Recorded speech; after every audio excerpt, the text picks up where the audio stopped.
And or the we night before. are live in New York. We are Saturday live. night. Oh,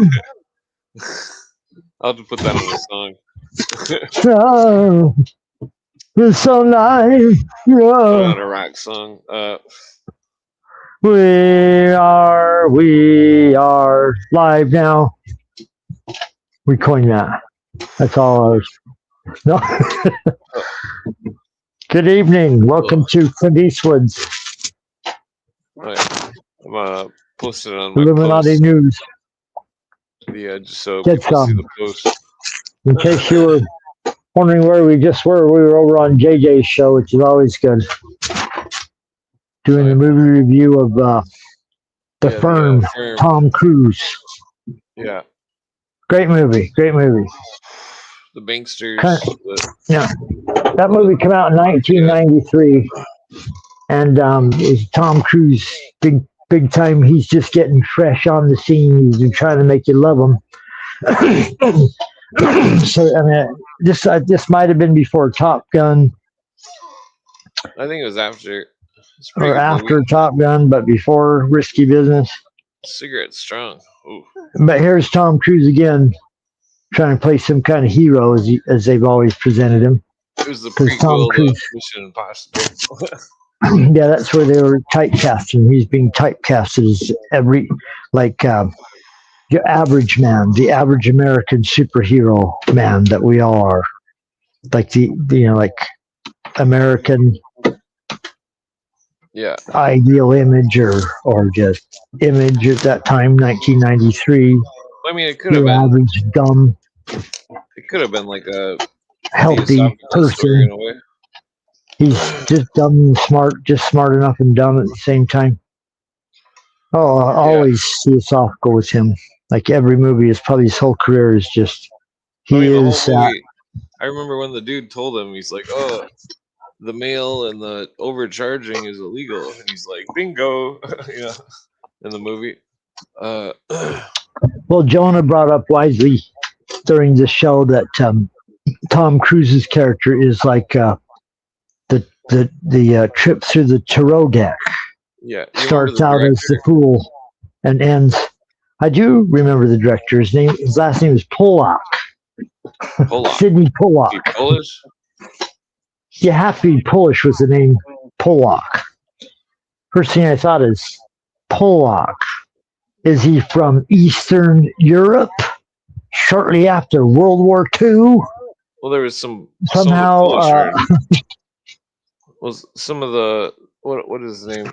Poland and Prussia are real tight. Yeah, I mean, you tell me Pollack.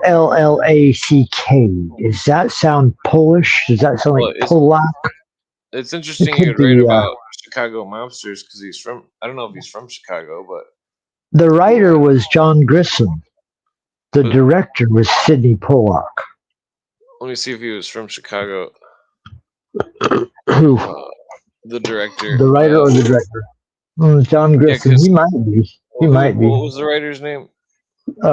John Grissom. John Grisham.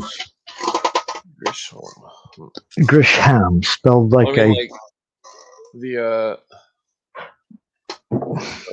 Damn, I lost my batteries. Ah, shit. JOHN GRISHAM. John Grisham. Grisham. Sounds like some kind of fictional name made up. Grisham. Grisham.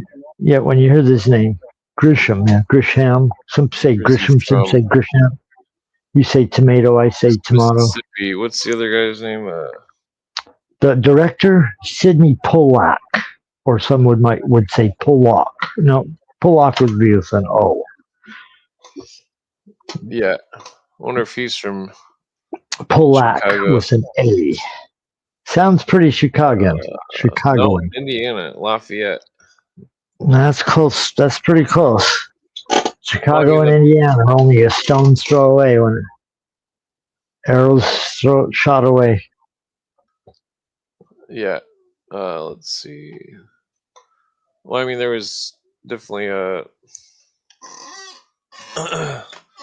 I mean, the Al Capone thing was interesting because, like, Al Capone being the first, he was the first to have the new tax from the new system imposed, because they couldn't get Al Capone on anything except for tax stuff, and that, Tax evasion.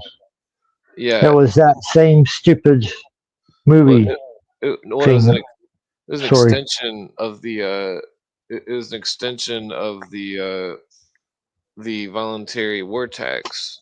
They created extensions of it, and then eventually made something which was voluntary to be penalized if Mandatory. you didn't volunteer into it. So basically There you go. mandatory, but the Kind of like Obamacare. yeah, some kind of communist bullshit. Exactly. We're going to set up a middleman between you and your doctor. And you can keep your doctor. But he's going to do the job of 10 other people. And it's only Well, I going mean, to cost you a small fee. they're running a fucking game. I mean, they got the. I mean, take the asthma inhalers for example. In another country, one asthma inhaler is like $3.50. In America, it's $90. I mean, that's Yeah. insane. Yeah. What this is they've scamming you so many ways to Sunday on every single thing they can possibly tax you and get their fingers on, greasy fingers in between. And so, like, what else could we do that could really get some more of Americans' money? What else can we do that really twist our system and stick Yeah, it to them and suck the money out of them yeah, the without them graduated realizing we're income doing it? tax. Let's see, what could we do? We could Well, do the graduated income tax is part of the Communist to Manifesto. give everybody some health care. Yeah, we'll put a guy in the middle that's going to help you get to your doctor, make it easier. It's only going to cost you a slight amount of money. Yeah, But you'll never know because you'll never see the charge until years later. And if you don't buy into it, well, then they do pacifist eugenics. your house They might take burn people down. off. When my grandpa got put on the Obamacare medicine, they took him off his medicine and he passed away. A bunch of scumbags, what these people are It was behind all that garbage. pacifist eugenics, where they were getting rid of old people, in a pacifist way. And a way to put a tax on you and hide it. People that didn't want to buy insurance for their health care, well, you don't want to buy it, it's okay. We're just going to penalize you every year $1,200. The whole thing makes a class. Don't worry about society. it. I mean, what's $1,200? That's $100 a month back in the day. Yeah, $1,200 at the end of the year. A lot for somebody that probably never would go to the doctor. Hey, you can either pay us some money, or we're going to take it from you at the end of the year. Which one do you want? Buy some insurance from this guy that you can trust that we know, or else we're just going to get it from you at the end of the year down the block. Well, it's bullshit. Usually nobody goes to the doctor. I mean, if you went to the doctor, it costs $100. So what are they asking? All they're asking for is $1,200 a month, maybe from you, or $1,200 a year back in the early days. That's all the flesh they want off you. Now what are they getting from you? If you want to go in and get some health care. Well, then the taxes that are levied through forced insurance for cars. It's like these scum, Clint, spent years. Every time you went to the doctor's office, big signs everywhere saying HIPAA, HIPAA. We don't want to violate your privacy. No information that you give us here about your health will be shared with anyone, ever, anywhere, because that would be unethical or whatever the hell their HIPAA law was supposed to be. Now today, it doesn't matter who the fuck you are. We're going to send some notice down to the next roadblock that you don't have a green light on your vaccine passport. Well, I mean, whoa, how far have we come here? I mean, even in privacy of your health. Even if you cash a check at Walmart, they'll still need your social security number, which is a violation of the 1974 Privacy Act, which says not to What use this your security number as identification. scam insurance stuff and intervention in people's health care that used to be a private thing, now it's all public and government oriented, is pure witchcraft. I mean, you're talking about highest levels of magic being I mean, the put, art of spells deception. being put over people, and now they're in total control of everyone's health. And we're supposed to just look at this and not bat an eye that computers are going to take over, and don't worry, it's going to Well, be they're a bunch great. of eugenicists. How do we know that they're not giving different types of vaccines or something to people in the cities? What Such you're as, looking at here is pure witchcraft with their witchy sort of medicine going on, I mean, where you don't quite know because it's a like mystery. peer pressure hypnotism. Kind of like that Rolling Stone song.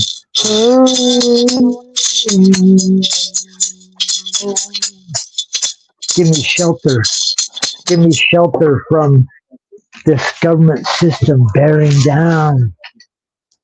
no good fruit, all ill fruit, an ill Well, I mean, will, an ill wind blows it's like across the land.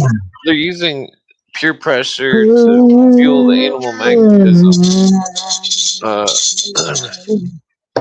People are all just think of people like sheep. A sheep will just sit and they'll circle around the same thing over and over. And if they get going in a circle, following each other, they'll keep going in the circle forever. And the animal magnetism, it's like the people are magnetized by the peer pressure, then they flow with the current of the peer pressure, and then so then this is how we've gotten to where we are. I think. This is ancient systems that these people have studied and understand on how to control people's minds and behavior. And they're doing this over and over, no matter where you're at. Every country will have its elite class that sits up above and follows the same ancient structure or organization that these secret societies have passed down over generations. What they don't want is the masses of humans realizing that they don't have to live as slaves under some corrupt oligarchical system. Yeah. They don't like people thinking that they might have an advantage on this corrupt elite in sheer numbers. Well, I mean, I think the best thing would if a bunch of constitutional lawyers got together and that they decided to sue the government to force the government to be fully within the boundaries of the Constitution, and that The situation that we are sitting in, Clint, is the same situation that the guy in the movie from earlier, The Firm, Tom Cruise, found himself in. He's an honest, ethical guy that realizes he's just took a job working for the mob. That's basically where we're finding ourselves today. And I mean, I'm saying I don't know what kind of tiles on you're a laying grand up there. scale. On a grand scale. What I mean is, he is the guy that wakes up to the fact that he's surrounded by corruption. The deal has been offered. Is been offered because they want him to do dirty deeds. The same thing they're doing to our country, taking advantage of our country, our good nature. This is what these scuzz buckets have been doing. I wonder if if they do take over Iran, if they'll find any remnant documentation of the Iran Contra scandal. I wonder if they're there you go.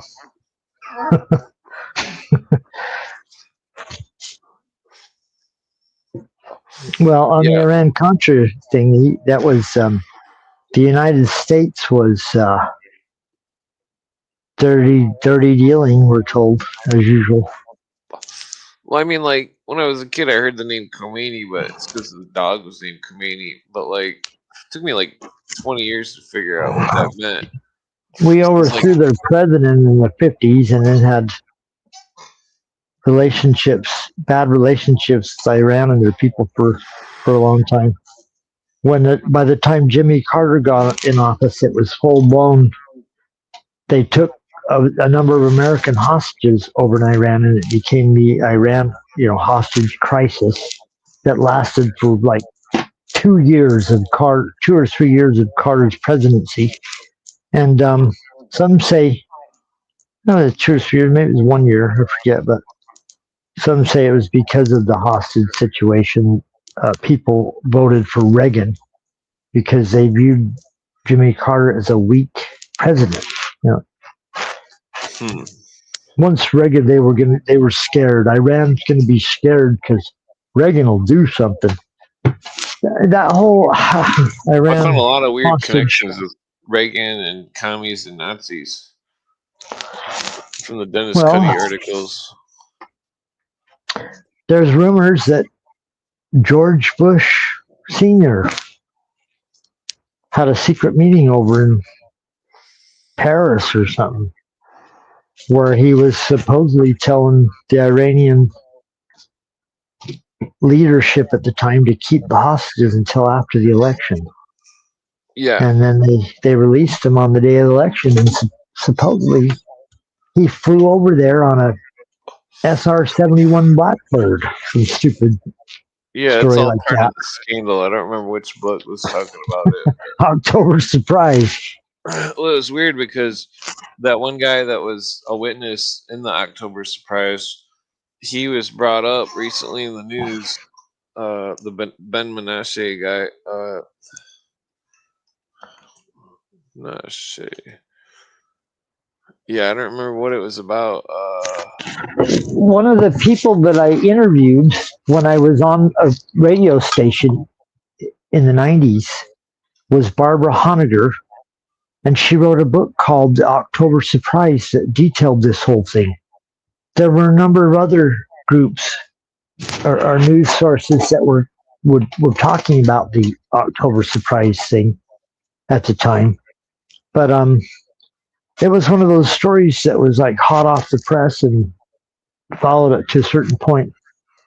But the bigger story, I think in 91 or 92, was that Skull and Bones, that information had just been released.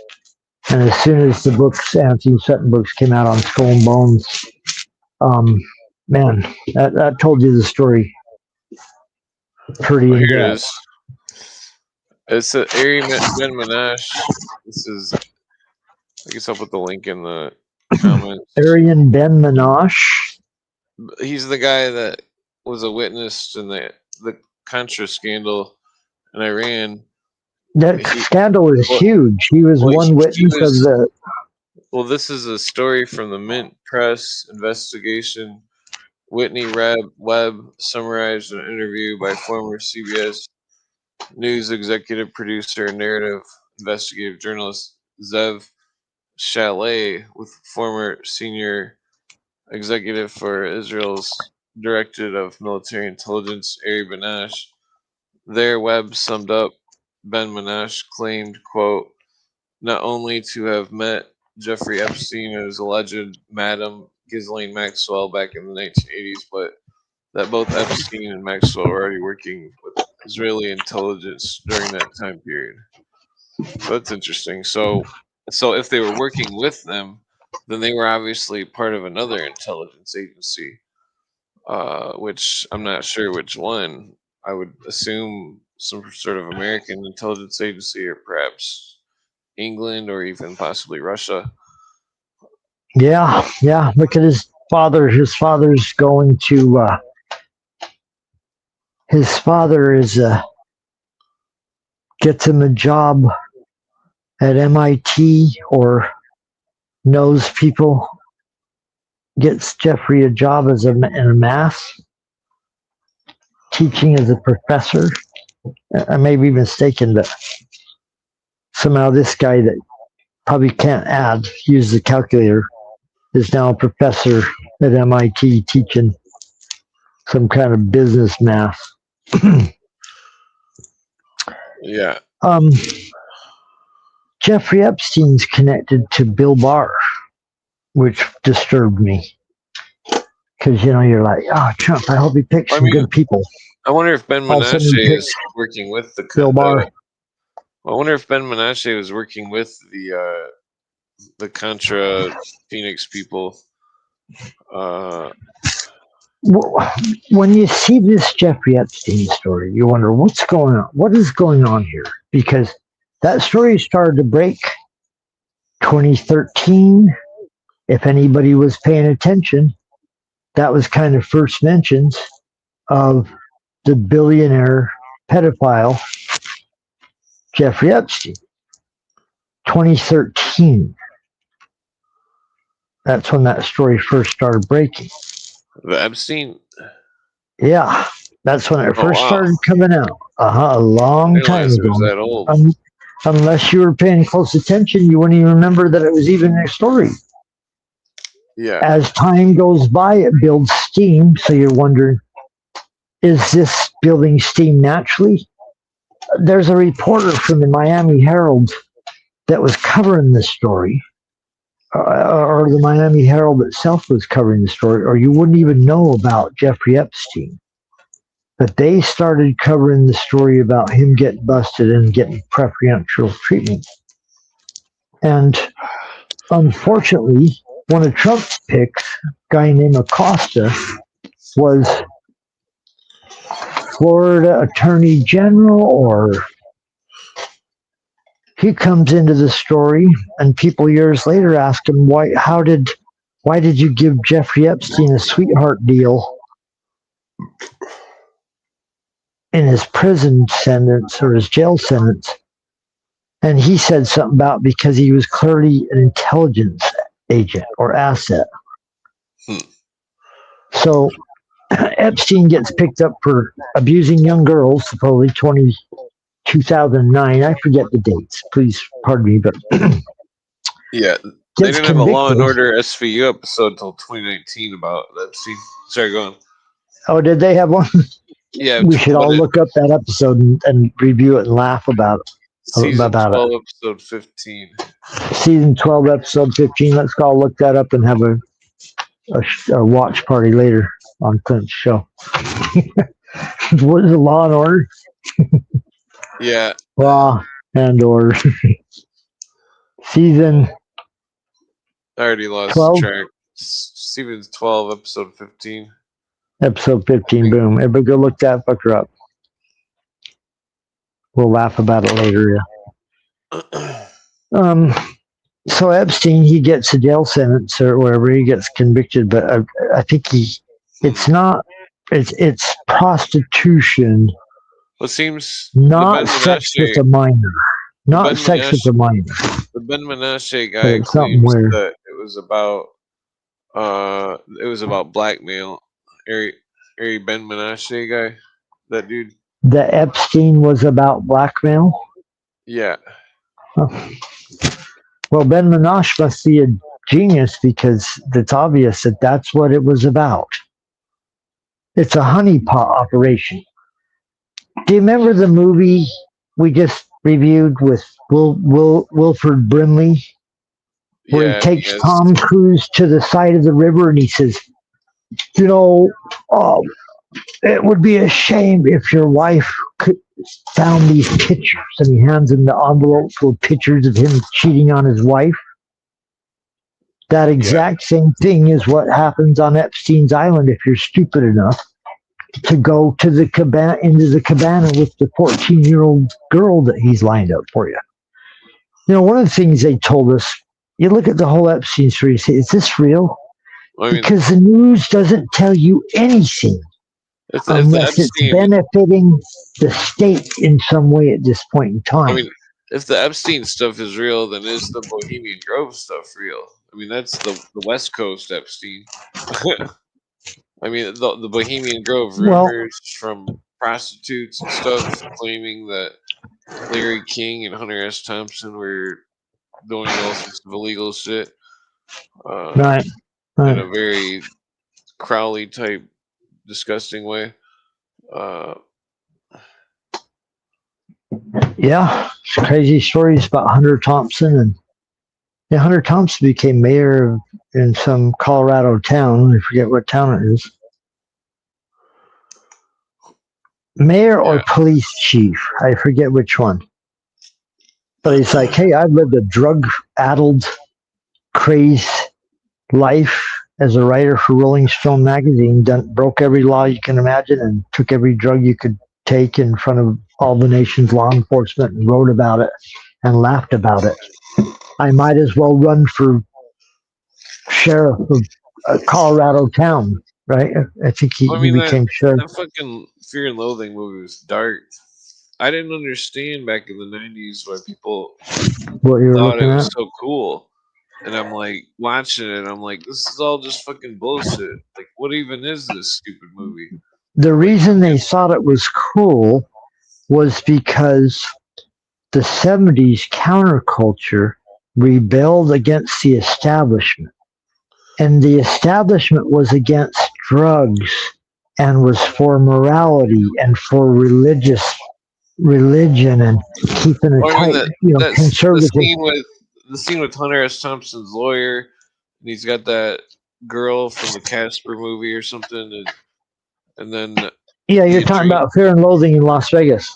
the And I'm telling you, adrenochrome. Well, the adrenochrome is that's oxidized adrenaline, and so that it's just fucked up because it's like, well, what what is I'm telling you is Hunter S. Thompson, right, is writing for Rolling Stone magazine, and they're letting him cover the biggest events in the world because he becomes an established counterculture writer in the mid to late 60s, and then coming into the 70s he's like a god. He's like an icon of the counterculture, and so he's writing these stories and probably doing a lot of this stuff, but he admits he's fabricating things you can't tell reading I mean, Hunter he's probably Thompson's an books. agent or something.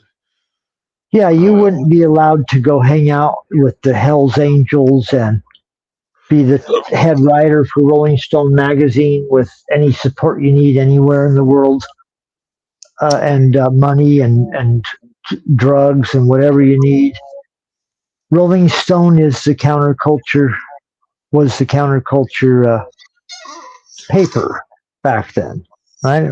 They were developing the counterculture, and so that's why Hunter Thompson by 1980s he's still counterculture because he he's was the making fun of non-commie, Ronald Reagan.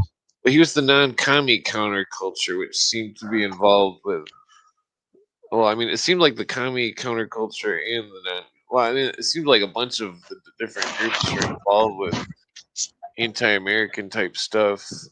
I mean, Well, it seemed like we weren't being told a lot about some of these counterculture groups, and now that we're forward in the future ways, we can see that a lot of these groups are probably government operations, like the Process Church, clearly coming out of England, Tavistock Institute, well, I mean, Charlie I would Manson, suspect CIA, London. I Laurel would Canyon, suspect. Well, I would the whole. suspect London based on the whole. I mean, London. Well, also the CIA, possibly with the California stuff, but like, I mean, well, I mean, it There, seems like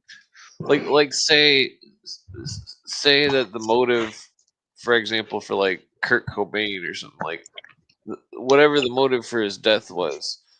I think that maybe it was about he decided to quit or something, and that they're like, no, you don't quit, you work for us forever, and fucking you wonder he's about like another. stars. You remember He's another you remember star that one that they dude? build. He's another Star is Born, like the I mean, story goes. take like somebody more organic, like Sam Kinison, for example. It's like he was at the peak of his fame. He made it to the what was that TV show, Tales from the Crypt, and then all of a sudden he just gets merged, and it's like oh, You know, I mean, how many other? Well, A lot of them. I mean, there's always. It seems like a kind of a big scenario with certain stars and stuff. Well, like Yeah, that they definitely on Twitter, have that some kind of Corey dude, major life event. From the Goonies movie, he claimed that his friend Corey was died of some kind of some kind of conspiracy, and that the I mean, technically, I mean, what if there's like a weird thing with Hollywood where it's like, oh, if you don't work for us, you don't work. Like, you know, I mean, it could go back as far as like the Black Dahlia, you know, like that they're just like that there's Well, something it going sounds on like there. it's no. It sounds like it's pretty much controlled. I mean, people come out and say crazy things about Hollywood, and they get shut down or accused of being crazy. And oh, you're crazy. You're prejudiced. You're this. You're that. Um, Well, Hollywood is an operation where they create magic with the movies that you all know and love. yeah. Well, I mean, And they're Disney given runs Touchstone permission Pictures. by the government to be that image, to be that purveyor of the magic of the Yeah. moment. I mean, there's And so so many. these people are shaping history and our society through the movies. You know, they do these movies, even if they're not accurate, it becomes like a historical idea in people's minds about how the world works. And that's what they've been doing with a lot of these movies, especially since starting in the 90s. Like this John Grissom is an example where it's slowly starting. You know, there are racists around. There are racists. That's a fact. You can make a number of stories which they have done. John Grissom did that Time to Kill. Hmm. It's about, I think it has Samuel Jackson in it. Been a minute since I've seen it, but it's one of these things where a lawyer's defending a black guy that kills two white guys that raped his daughter. You know, so the government is going to start. It's one thing to put a spotlight on racism and try to correct things that have happened in the past. It's another thing to take that history and weaponize it and say that racism is still going on today. And we need to Yeah. use institutions of the government to right wrongs that have occurred in the past to other races. Well, See, this is where they it's all started just a getting, trick to make more world government, more communism. yeah, and to pit people against each other into. Well, they can't even give them any good statues or art. They always give them shit art. It's like it's all like it seems like a joke. It's like it's like how do you put it? It's like imagine it's like all the stuff that's been going on. Like say for example, the people I used to know 26 years ago, 25 years ago, all the people in the hood and stuff. Like they would say uh, we don't want the white man's fake win towards all this fucking reparations and all this bullshit. You know what I mean? Like they would not be anywhere's. Their mindset would be totally different than like that Dr. Rob dude, for example. Like like totally different. But then it was like, but the old world is gone, and that the people are all brainwashed these days. I mean, that's bottom line, I would say. Brainwashed through repetition and peer There's pressure. there's been a mountain of literature, information, studies, and books, and mind control, putting together this structure that the institutions have become.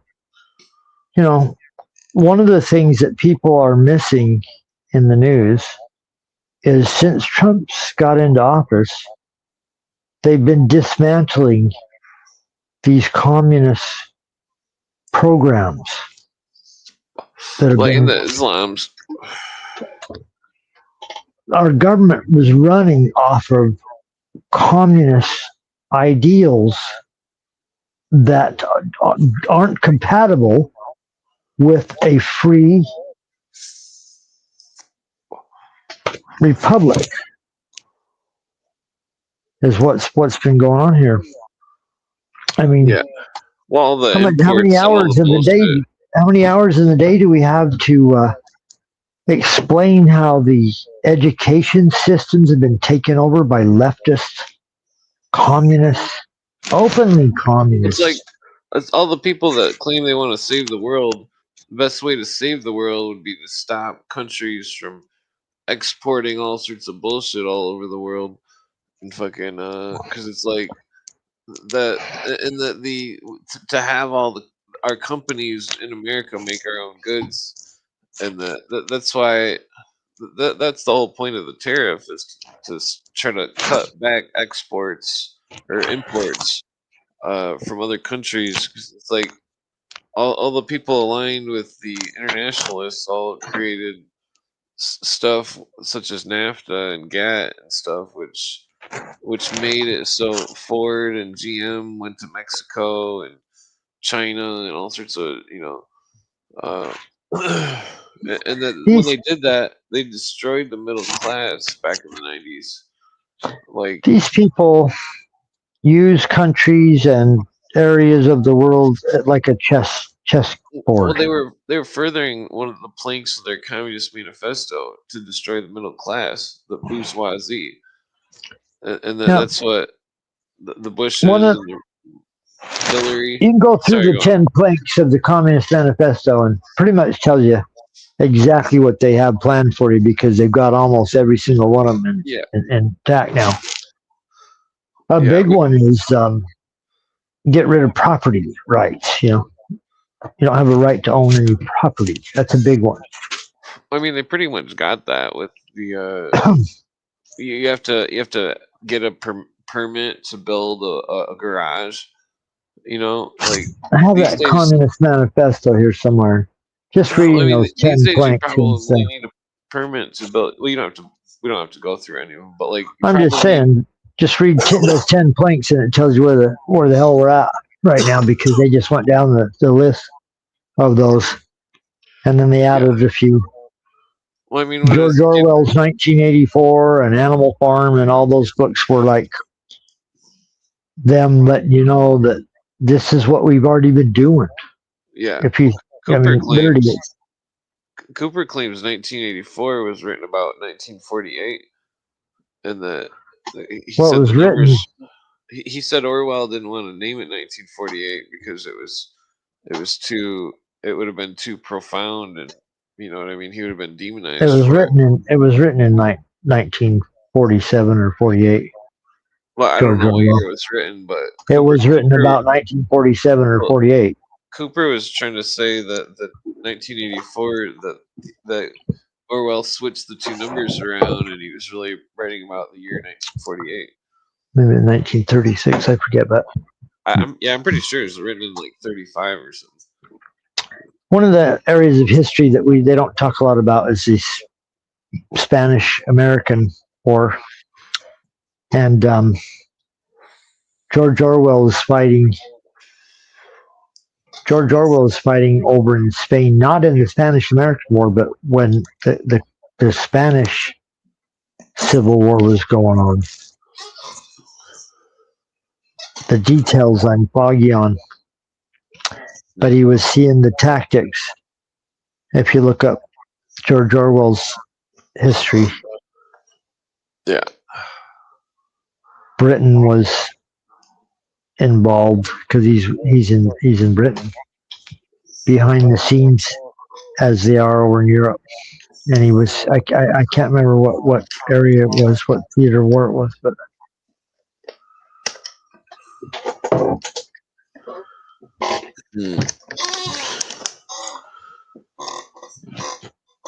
Yeah, freaking Yeah, my handlers tell me I need to go get an attitude adjustment. But Oh, like a okay. 5 minute, 2 minute, 30 Yeah, that's second. fine. That's fine. All right, be right back.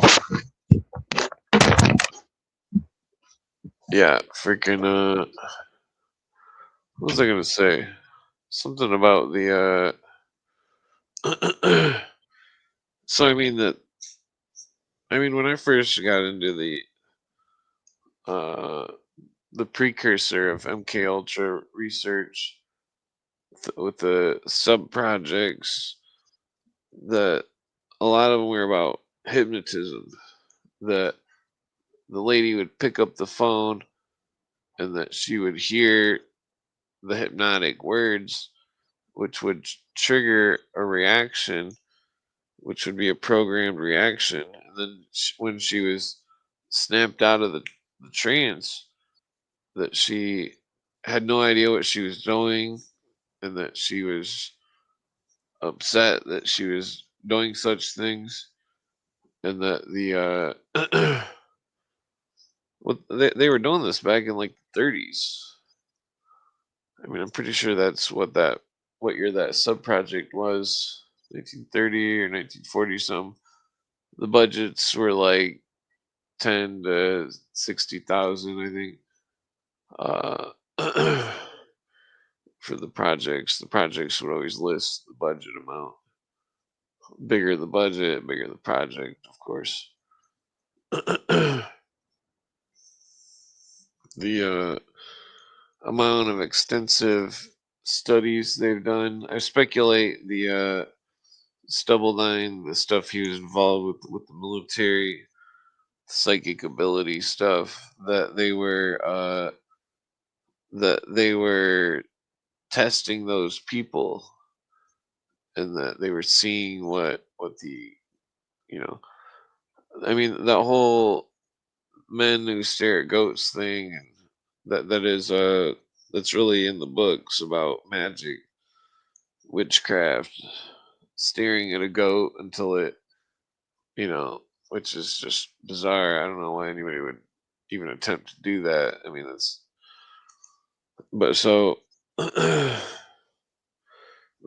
think the movie was done to de-occultize it, because I think they knew that the program was going to be released to the public, like, at some point through declassification, and that they, because I do think some of the military is making movies, and that the I mean, when, like, that Men in Black thing, if they really weren't involved with NASA, I mean, NASA was like, oh, if you don't mention Area 51, then we will help you make the movie. Talking about the Men in Black. I mean, the Men in Black were said to be sighted at the Mothman area. The Men in Black were said to be all sorts of weird places. That thing about the water and the sugar, that's actually what the Men in Black would do. Pour an entire thing of sugar into the water and then drink it. I mean, it was probably just to psych the person out. Like, oh, you know, they go in there with fucking like some contact lenses in or something. And then they fucking drink a glass of sugar water. Because the movie had it the opposite.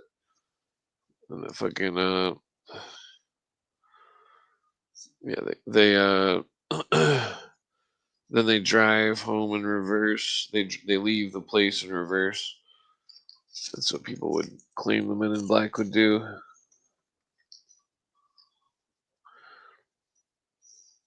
Yeah, I'm gonna try one of these other rolling papers and see if there's a taste difference going on. Yeah, the Men in Black were there at the Mothman thing. The Men in Black, fucking, the guy claims that the Pardon me, Clint. What Mothman, did I miss? Mothman turned into the Men in Black or some shit. No, What I I don't know. missed? I was just talking about the Men in Black. Men in Black, yeah. Yeah. I mean, you knew they were Mysterious. involved with the Mothman thing, right? Definitely. Yeah, I'm big John Keel. I read every book I could get my hands on by John Keel. John Keel wrote the Mothman Prophecy. One of the Yeah. first people to thoroughly document like Men in Black go way back. The I mean, it's weird Oriental features. they There's put lots it. of folklore that has. They had Richard Gere in the movie, but I don't remember if they mentioned the Men in Black in the movie with Richard Gere. Yeah, they don't really show that Men in Black, I don't think, thing, but in the movie. They do have Indrid Cold, that character's in the movie. Yeah, I've heard a recording that was supposedly Indrid Cold or the demon or voice or whatever. Some alien voice from the future. Sounds pretty spooky. It's spookier now. I always wondered how John Keel's books were light years ahead of everybody else's. And kind of in the vein of Charles Fort. Charles Fort's books was filled with every single anomaly you could imagine at the turn of the century. Slow motion, falling stones. Well, one of the earliest people that recorded what's known today as 40 and information or news, where they collected stories of weird events or whatever, weird stories, weird events. John Keel became the head of the Fortean Society. The Charles Fort. Yeah. He was editor and chief, pretty much, of Fortean Times, which is one of the biggest sort of paranormal and alternative weird news. Fortean Times. That's interesting. Founded by Charles Fort. Yeah, John Keel. They made him honorary head. I think he is to this day. I think he's dead. I'm not sure. I gotta go check the John Keel history, but I'm not sure if he's dead or alive. But I read the Charles Fort book, LO exclamation point, back in like 20 years ago or something. Yeah, I have that book somewhere. Amazing. And he has a few books. Famous book. Some weird shit going Book of the Damned. I brought up this newspaper article from 1935 the other day about the city underneath Egypt or something, underneath the pyramids, a subway in a city, and that it's very interesting. So some of the other books discuss supposed UFOs under the pyramids. Well, I must put it out there right away, Clint, that I have about 15 minutes. And one of those minutes has been burned up. Oh, sorry. So that gives me just enough time to sing 3 songs. No, I'm kidding. I'm kidding. But we might be able to squeeze in 1 song. I don't know. Today's Tom Sawyer. What song could possibly? What song could possibly come to mind? Cool. You get that song I sent you before we came on here? That hippie song? Yeah, I don't have time to hear it though. You didn't have time to hear it? Well, you can put that on as soon as I get off here and come back on and continue with the program. But no, I'm teasing. I'm teasing. It's one of the best hippie songs ever written. One thing I think that's messed up historically here is the flower children and the peace movement was not a bad thing, but they turned it into a bad thing. Charlie Manson and the great hippie Satan scare. Yeah, and then even to this day, you have stupid Quentin Tarantino movies. Once Upon a Time in Hollywood, sin. Man, I wonder what would happen if stupid Leonardo DiCaprio was Like alive and playing the Tarantula. guy, and he meets Charlie Manson. He'd shoot him with the flamethrower. This sounds like something that somebody in Hollywood would write down on a napkin, like Harvey Weinstein and Quentin Tarantino. When they're sitting there at lunch, they're like, "What kind of movie can we do?" "Oh, he takes on Charlie Manson, shoots him with a flamethrower." It's stupider than hell, and it's meant to make hippies look bad and There's no peace-loving people creativity. look bad, and stupid actors like Leonardo DiCaprio look like a hero. And so, yeah, we're not falling for any of that garbage. We're not buying it on my I mean, part. that movie could have been some kind of propaganda to try to rebury the I'm not saying Manson Charlie War or Manson's a something. good guy, but Well, putting there Leonardo could be DiCaprio taking on the what hippies. there could be like three different parties that were illegally involved in the Manson stuff. It could be like multiple parties involved, Oh and then yeah. Well, just what they tell us. I mean, well he is a. then maybe they're making the movie to make it seem like there's only one party involved in the Manson. Uh, you know, uh, it's very bizarre. I mean, No, like, it's totally freakish. there's no way that like, what's his name, Polanski, he wrote that movie, and then he says the sex I'm sorry Satanist. to all you people out there that Well, love that he's stupid Quentin Tarantino he, movie. he said he says the sex Satanists in the movie The Ninth Gate are at the Chateau Saint Martin, and which goes with the Martinist stuff, and it's very interesting because it's like, and then the other guy, he's in New York, and that it's interesting because it like pans in on this building in the background, and it's like I think that the guy represented whatever that building was some sort of English Masonic uh, representation of the devil worshippers, because and then I mean, there are some movies relevant, but the Saint Martin stuff was connected with the Illuminists, and that they were known debauchers. That they were, and that Crowley, a known debaucher, claimed, because I was looking further into the OTO Illuminati links, and Mm. that they were pretty heavy. I mean, it was like there was literally like, and not to mention Skull and Bones type stuff. Uh, Oh yeah, Crowley. You're talking about Crowley. yeah, it's like he Crowley was wrote practicing as the he put stamped his letters. Some of his letters to people, head of the Illuminati. He was not head, but member, yeah. proud member. I think he I was on a number of his Well, documents. It doesn't he say that proclaimed exactly. It says something else. he Illuminati. proclaimed himself the Illuminati. beast because to the Satanist God, because I figured this out in the page 333 of Elvin Boyd Kuhn's book Lost Light, where he says that God to them is the is can be Satan in the beast form, which is simply the lower natures of mankind, eating and sex and like greed, and that so Crowley was exercising those natures to exercise his god, the lower natures: sex, greed, hunger, desire. uh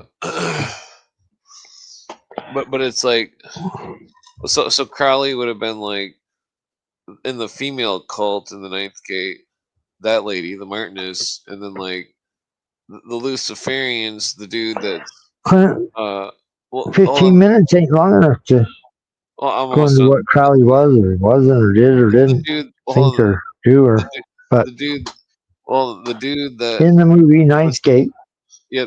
Then the other dude who was the he Luciferian was aspect, he he was was practicing deception. the one guy was indulging in his lower nature, and the other guy was taking the higher road more in it for the knowledge or the truth or the higher point. So Yeah, the guy that basically dies at evil. the end was in it.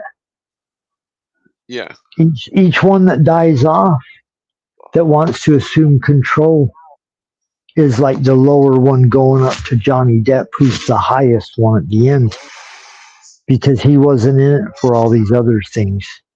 He was in it for something else. Frank Langella, remember, he's like, I can feel the power coming in me. Yeah, I can Well, feel it. But it's not him, but he's like, he's feeling like it is him. He can yeah. take it. The flames burn me. I won't burn. He Well, it's goes crazy. interesting because you remember the Hiram Abyss story? He jumps in the fire. I don't remember Hiram Abiff jumping in the fire. I remember Hiram Abiff Yeah. being murdered by Well, three ruffians, he isn't? jumps in the fire at one point in the story, but so Okay, I'm gonna miss the yeah. earlier part of his Well, I life. always wondered. Well, I always wondered the riddle of why did Metallica play the song "Jump in the Fire," and if that's possibly because I mean if you take the Metallica sign on it, Well, the band logo, Nilsson did it. it's got One the of the square most and the famous compass. songs of all Right. time called "Jump into the Fire," one of the baddest songs ever made. Wait, Nilsson, Nelson, what year was that roughly? 1968, 69. Oh, so it's probably an ode to Jump that. into the fire. You can jump into Yeah, the fire, yeah, but you'll never be free. No, no. I can yeah. take you up. They I probably can ripped bring that you song off. down. Oh, whoa, whoa, whoa, whoa. Okay, well that You makes can sense. jump into the fire. It's one of the baddest songs ever made. It's like 10-minute song. Drum beats go boom, boom, boom, boom, boom, boom, boom, boom, boom, boom, boom, boom. Yeah, Go they're look that probably one up. making an Jump ode into to the that. fire. It's badass. Nilsson was one of the like socially top of the social scene of music. Beach Boys, Harry Nilsson, Yeah. some of the biggest bands. Jim Croce, right there at that time. Hmm. Harry Nilsson became a That big would be one. character because he wrote all these songs that are in all the movies and kids' books and TV shows and like the Beach Boys, but even bigger.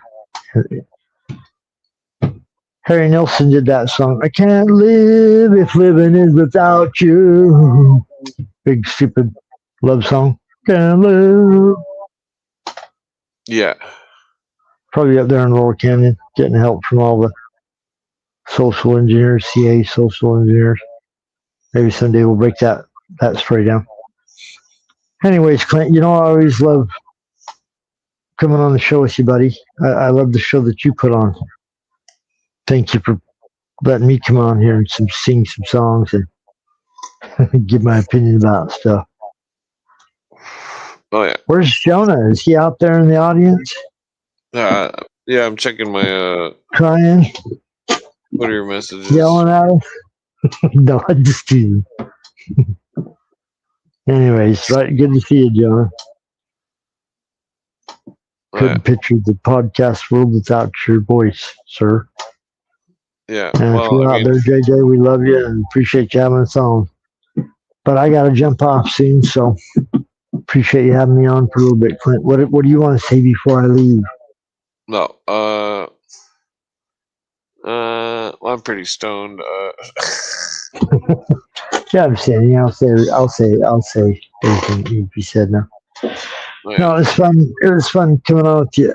I like, even if I can come on for a minute on Wednesday nights, that's kind of cool. Unload some steam, talk about the world. Everybody thinks the world's going to come to an end and this is the start of World War III. Please just calm down for 2 minutes. You know, Trump is one man. You can't blame every single thing in the world that isn't happening the way we like on him. But yeah, I mean, that's where the whole. Let's start bringing up Article 43 of the UN Charter. the Rockefellers and stuff can make legislature without consent of Congress through Article 43 and all sorts of stuff of the UN Charter.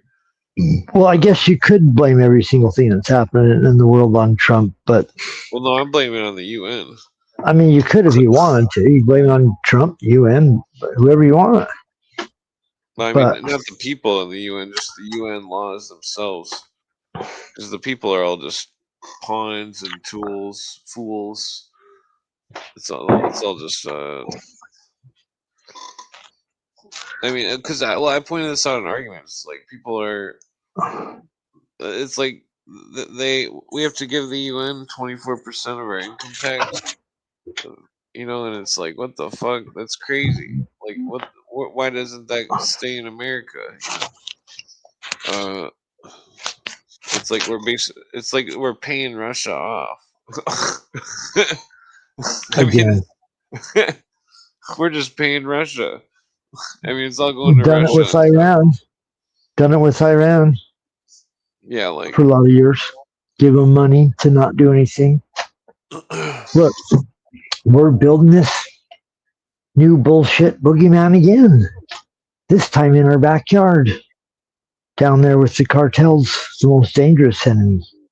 Keep your friends close, but your enemies closer. Yeah, so you can use them.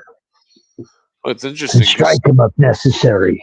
I mean, this is spooky territory right in our backyard.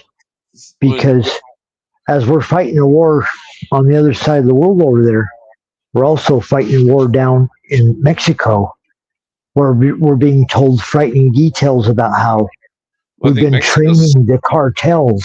Connected with the Russians. Our government has been training the cartels, Clint.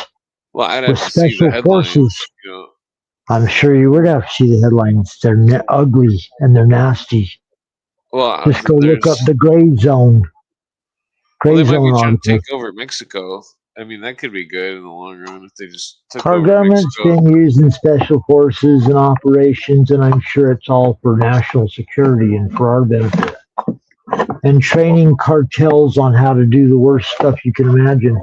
Well, I mean, like in our fight against drugs, kind of like we did in our fight against communism. Yeah. They've been doing stuff down in Central America, and now you're going to have an enemy even closer. Because, you always heard about Osama and those guys over there in the Middle East and George Bush. We got to fight them over there so they don't come over here. But what you don't hear much about is we've been training them guys down there in South and Central America with the baddest stuff we can teach you. I mean, and then that's who we're going to have to fight against soon. And that's who they're ramping up.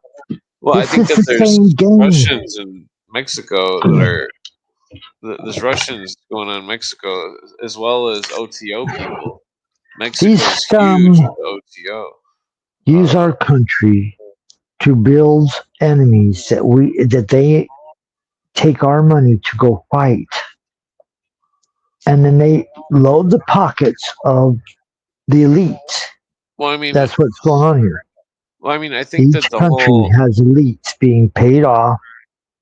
Yeah, but I think the whole Iran thing is that one encyclopedia of espionage or some shit. It was saying that Israel had 51 nukes and that America would be definitely in its best interest to protect Israel because if Iran got a hold of what Israel had and its shit, that everybody would be in deep shit because Iran would be incredibly dangerous, and so I think that's why they took Iran out. Because I think that. What's the shocking thing about the Iran? One of the Iran countries. Well, a bunch of the Nazis went to. One of the shocking things is that they were working with Iran while they're telling you they're our enemy. Yeah, they're making secret deals with them. That was one of the shocking revelations of the Iran-Contra affair. Well, I think there's still a World War III going on. It's World War II going on because there's Nazis that are in Egypt and Iran and fucking Turkey and shit, and that there's fucking and there's still like a battle between like Russians versus Nazis versus the Hebrews, which America is taking the side of Israel, and that so it's like this.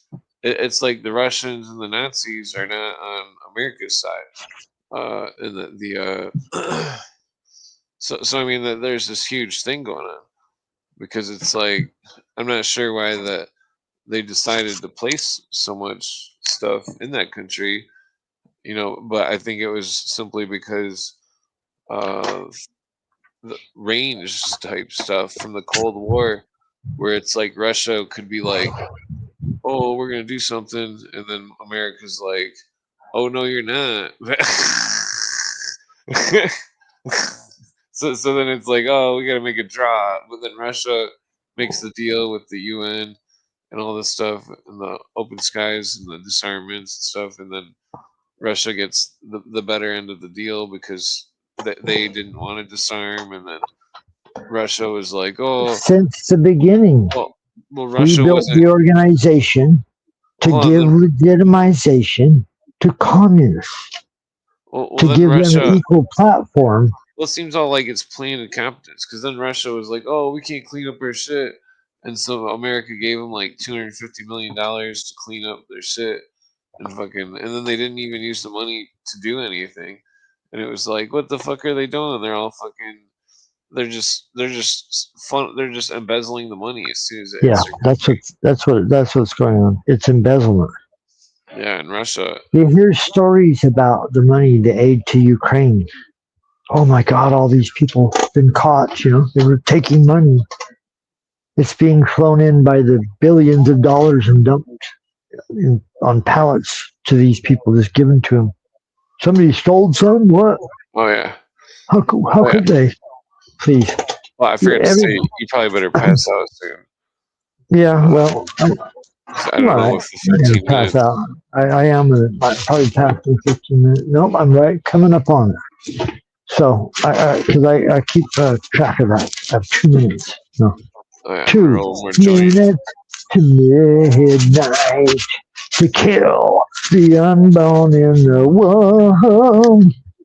I Iron can't Maiden. tell if I got a better joint of 2 one paper or the other. minutes to midnight before my wife says stop singing in this room. Midnight, midnight. Stupid Oh doomsday clock where a group of scientists sit around and yeah. communists call in on occasion and tell them how much closer to move the hand to midnight, which means the end of everything. We're hanging on the delicate, Oh yeah. precarious balance of doomsday. Any minute the bombs could fly. Be very afraid. Anything your newspapers tell you, better believe it. We could die in a minute. That's how serious it is. 2 minutes. It's not even 2 minutes now. It's like 45 seconds to midnight. These people are running out of seconds. Pretty soon I it'll mean, be like 15 seconds, and then nobody's paying attention.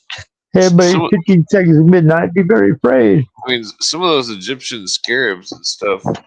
They would show the symbol, and then I speculated that it was a symbol of the crescent of the lunar eclipse, and it's interesting because it's like all these symbols they had in all these different ancient cultures seem to be various alignments. One thing I'm starting to think about, Well, there was these an things alignment that of have been carved on these monuments.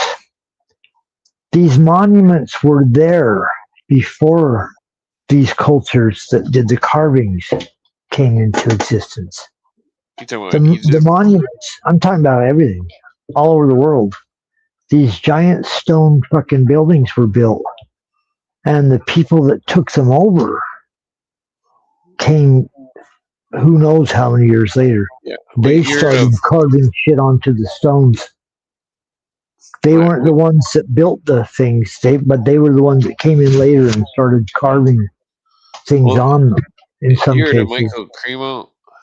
He says he says in his book or yes, his I'm familiar with lectures. Primo. Mm-hmm. I don't remember if it was his book or his lectures or one of his articles or something, but he said that that there was a mine in California and that it was a really deep mine. And fucking, he says that they ran into a wall of polished marble, and that he says it was a giant wall, and that then everybody was ordered out of the mine, and that they filled the mine in with cement completely.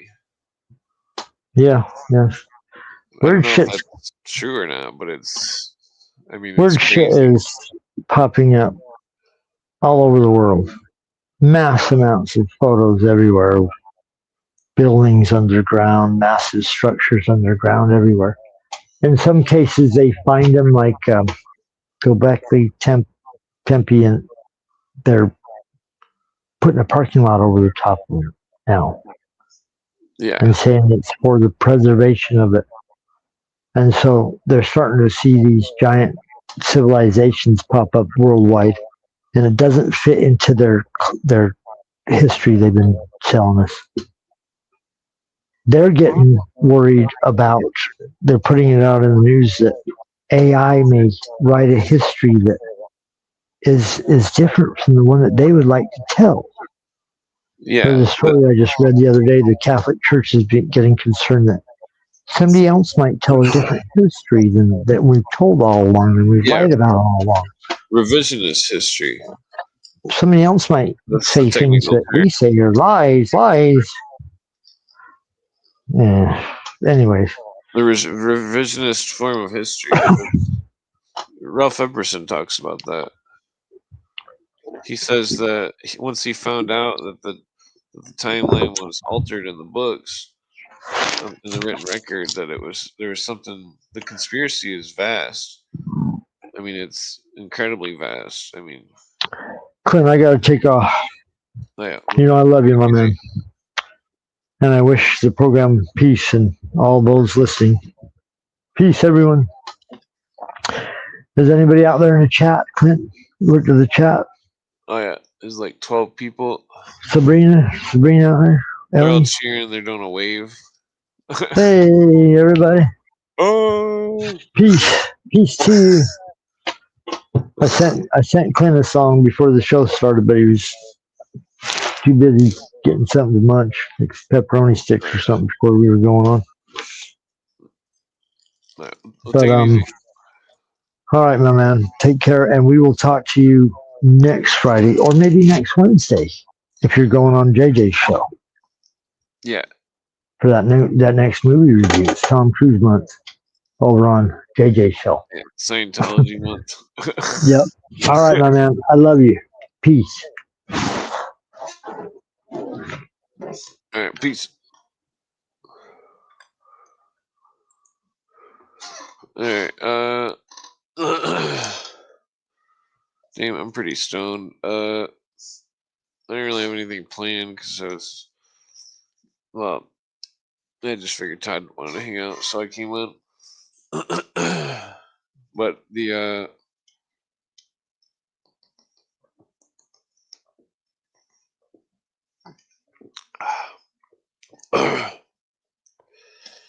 quit drinking this shit.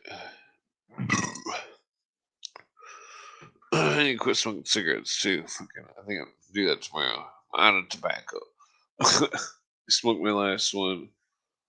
I know it's affecting my voice. So, plus it seems like I can't get as stoned or something. Yeah. Plus I'm gonna quit drinking the pop too. All that fucking cinnamon oils and shit in the pop. That's can't be freaking. Well, I mean, it could be medicinal, but cinnamon. Too much cinnamon can't be good. Uh, let's see. Yeah, I didn't really have any thing going on here. Put a link in the chat if anybody wants to come on. Let's see here.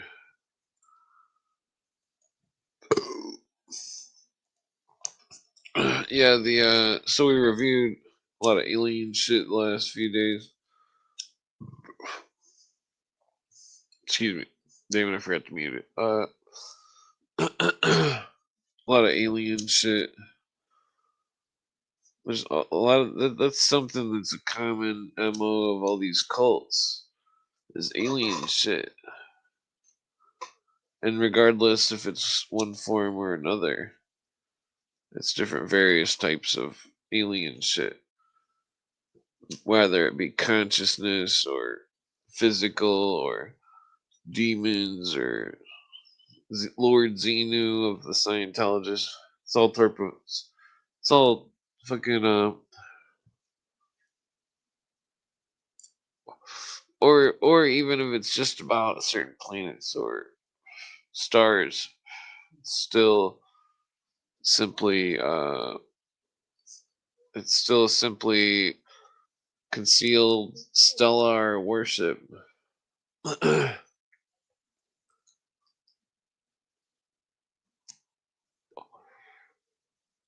I mean, that's basically what it is, and that they teach the profane, like, oh, it's aliens, and they're all like, ooh, and so they're profanely venerating the star, thinking there's aliens on it or something. But it's really about the cult leader who can get its followers to get more followers to venerate the star, or to venerate the sun, or the moon, or Sirius. Sirius in most circumstances. The Pleiades and others. It's all just fucking profaning of astronomy.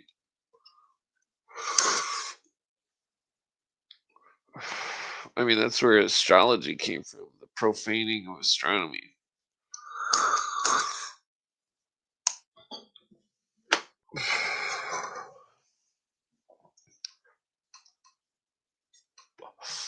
The astronomers may have speculated on the consistency of the stars or planets based on the colors, and that they may have done this by comparing it to burning copper in a fire, or for example, if copper burns in a fire, it burns green or blue or something.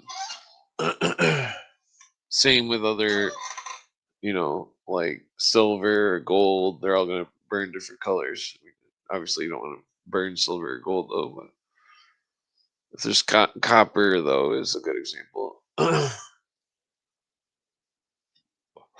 And that one could speculate based upon measuring the temperature of a fire that would burn copper, that it would that the planet would be that temperature, or so thus a color was assigned to a planet or a star. I mean, they were doing weird shit back then. One of those books, that one of those Mason books, the dude was like, oh, he was fucking counting how many breaths people were. It was an equation of the estimated breaths of air that was being breathed by all the people back in the 1890s. It's like what the fuck were they doing back then? They're straight up calculating the breaths of air of the entire world. I mean, that's very bizarre. The world itself, you know, over time, I would assume that more matter accumulated in the world, and that the world got bigger, and so mankind got smaller. Hence why there was giants. But the but so this whole Earth getting bigger, atmospheric conditions changing, uh, oxygen levels and all sorts of stuff changing over time. I think the average oxygen level is 23%. Maybe it's 21. The only planet that's technically hospitable for life would be the moon Europa. Europa has a 26% oxygen content in its air. But the planet's like negative 400 degrees or something.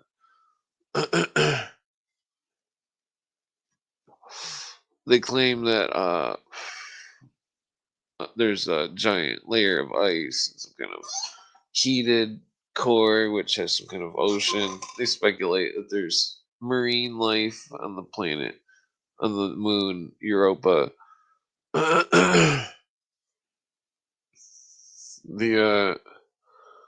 I mean, it'd probably be like fish and stuff uh that are all blind, like the stuff you find at the bottom of the ocean and stuff. Maybe squids or something. Who knows what's down there? Maybe some kind of water fungus or something. I mean, if there's water, then there's bound to be fungus on Europa. I mean, that is if. I mean, there's been pictures of Mars with what looked like snow on the mountains, with what looked like old riverbeds, with pictures of stuff that looked like lush green forests. It's like the problem with NASA. They cried wolf so many times with the NASA Moon to America book and all this stuff that nobody can trust if the Mars pictures are real.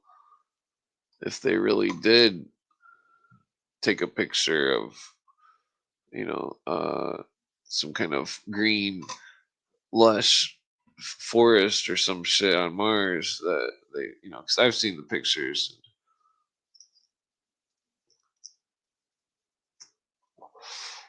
I mean, it looked like green, looked like a forest or something to me. But I mean, the point though, I mean, there may be some kind of cactus forest or something. I mean, if there was some kind of plant life, I would definitely assume it was a cactus. Cactuses are very strange. It's like you only find cactuses in North and South America, which that seems kind of strange. The cactus, you could cut a piece off a cactus, throw it on the ground, and it would probably grow roots and live. I mean, cactuses are very interesting.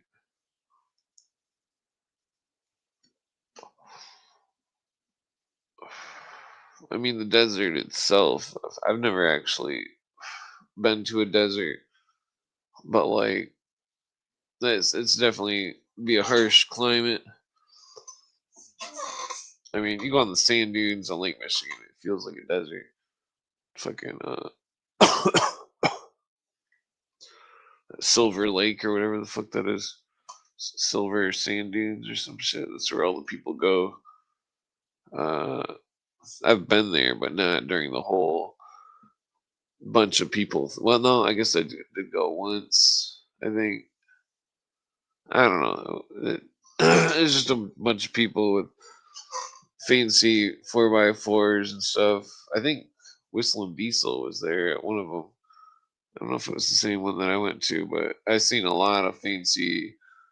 I've seen some kind of a monster truck drive through a big swamp or something. It wasn't really a swamp; it was like a beach thing. It's all like a giant sandy place. It's like you got to let all this air out of the tires. You got to have a certain kind of roll frame or some shit on the car or SUV or truck or whatever. And that and so then it's all just huge sand dunes everywhere. We were riding around in some Jeep that my friend had. The seats are really uncomfortable. It was a really nice Jeep, but the seats were uncomfortable. I don't like V6s.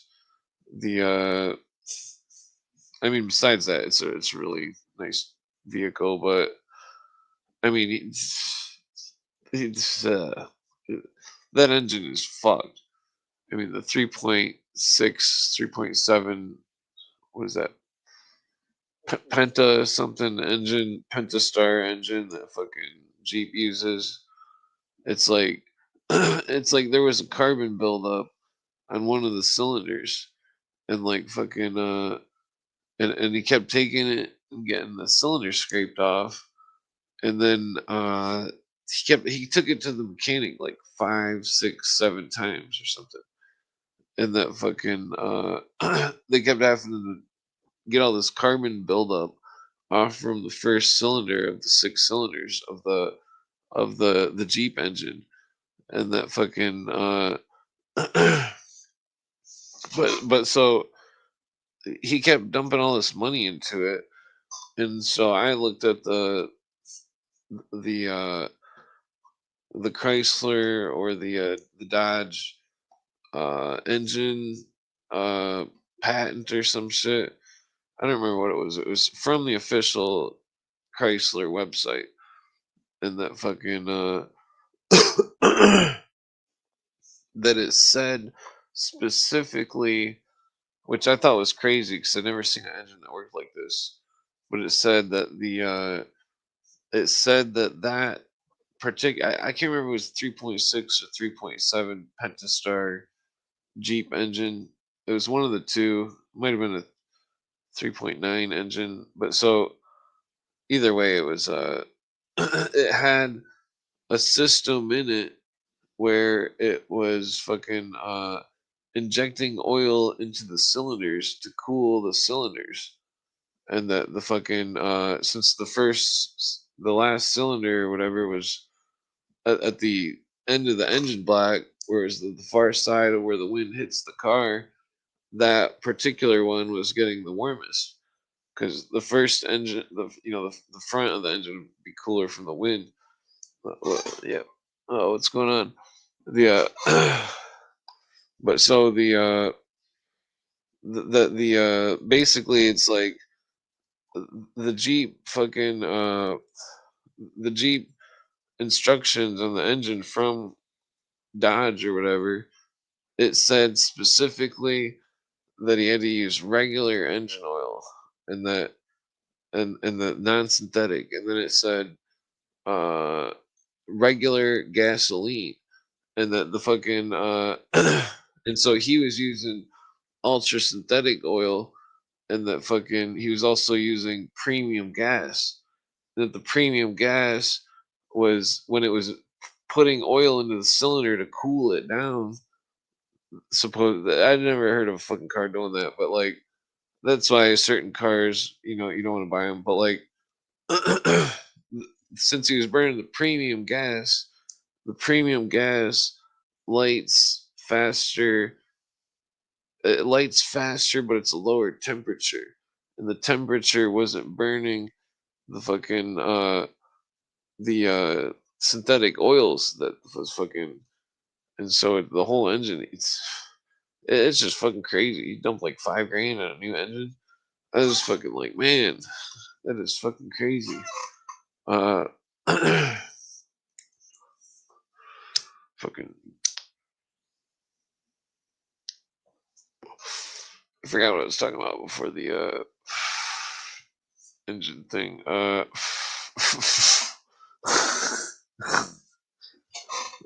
Yeah, freaking. I mean, there's some old internet memes claim that Jack Parson was partially involved with the building of the Pentagon, which is interesting. I mean, I guess they got the owl up the center for Minerva.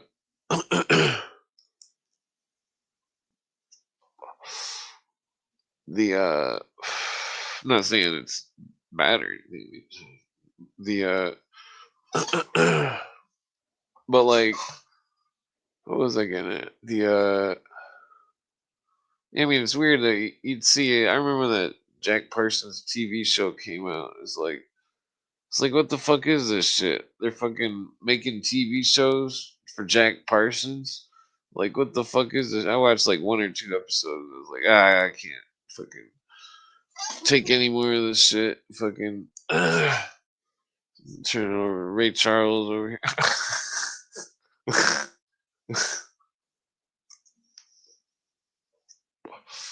Yeah. Uh, I can't even say this shit online. What people used to say 25 years ago in the hood and so fucking the I mean uh how was I getting at the yeah, I've been researching the hypnosis stuff. That Mesmer book, Friends Mes no Swedenborg, he was claiming that he was initiated into the secret society, that he had developed through the initiation some kind of some kind of ability to talk to ghosts or some shit. I don't know if he was crazy or if he was, because I speculate that what Crowley and his cults and stuff are doing is that they make initiations to test people's craziness, and that they're testing the craziness, and that they're going after these people that are fucking morbidly crazy, and that fucking that because I could never figure out why in the Bavarian Illuminati, the New England and the Bavarian Illuminati book, the writer says that the Illuminati goes into fits of Illuminism, and that they're talking about what fucking Swedenborg was talking about.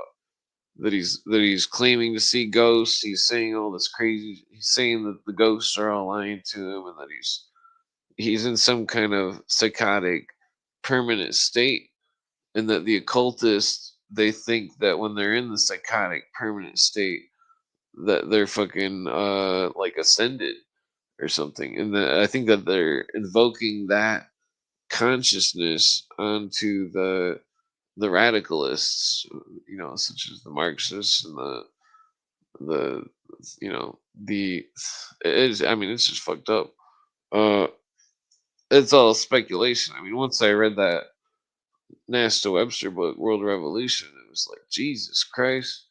It was like fucking they're just straight up, I mean, this goes back to the Phrygian cap and the fucking people that were taking over France, running a red flag. There's symbols from all sorts of countries after their supposed revolution, hailing a red flag.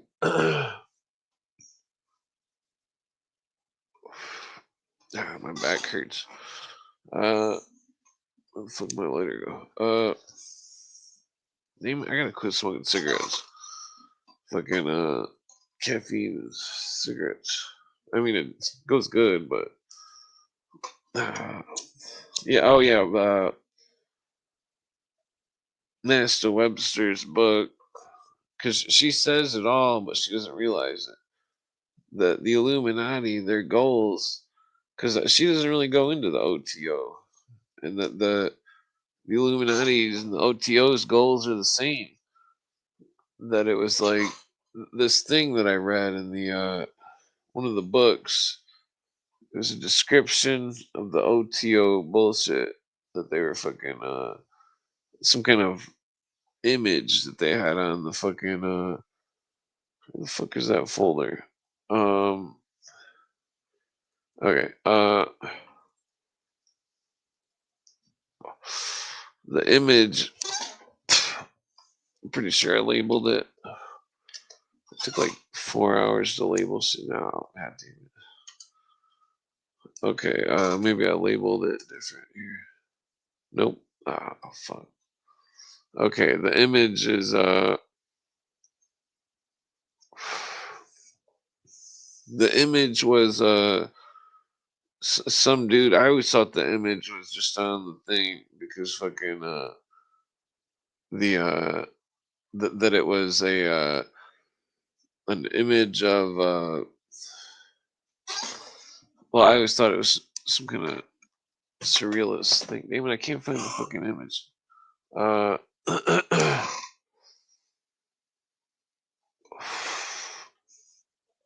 the but so but what the caption said underneath the image was that it was the dawn of the new eon, and so they're talking about a dispensation of time, and that they're talking about the return of their time, and that this is relevant to the conspiracy that Anthony J. Hilder would discuss, where he thought that Bush Sr.'s 1,000 points of light was the the new 1,000 years of the Luciferians, which believe in the 1,000 years. Some of it believe in different terms as others, and, well, even non-Luciferians believe it, but that I mean, that's hard to explain, but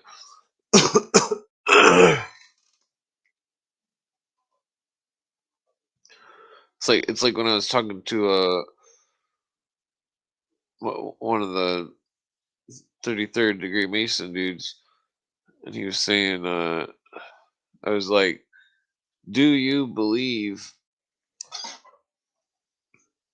Do you believe that 6,000 whatever years ago that there was a star that supernovaed and that it made the Earth daylight for 1,000 years?" That's part of the Masonic lore, and that he said he believed in it, and I wasn't talking in a metaphorical way or anything, because that's the lore according to that's why the date they add 4,000 years, but like, because that's the end of the, the the the 1,000 years of a supernova that lit up the sky.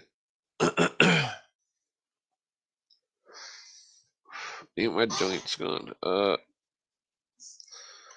But so that they believed in the return of fucking damn it, I just spilled all my papers.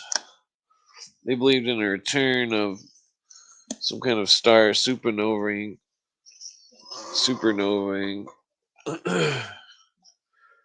creating a new light. I mean, that's I can smoke one more joint. I'm probably gonna fucking,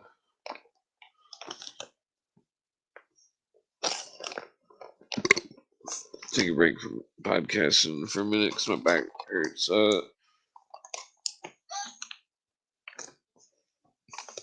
Yeah, freaking, I couldn't imagine working at an office job. Fucking, these chairs are fucking. It seems like fucking.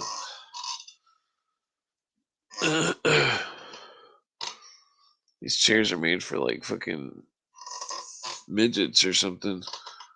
Uh, the what was I gonna fucking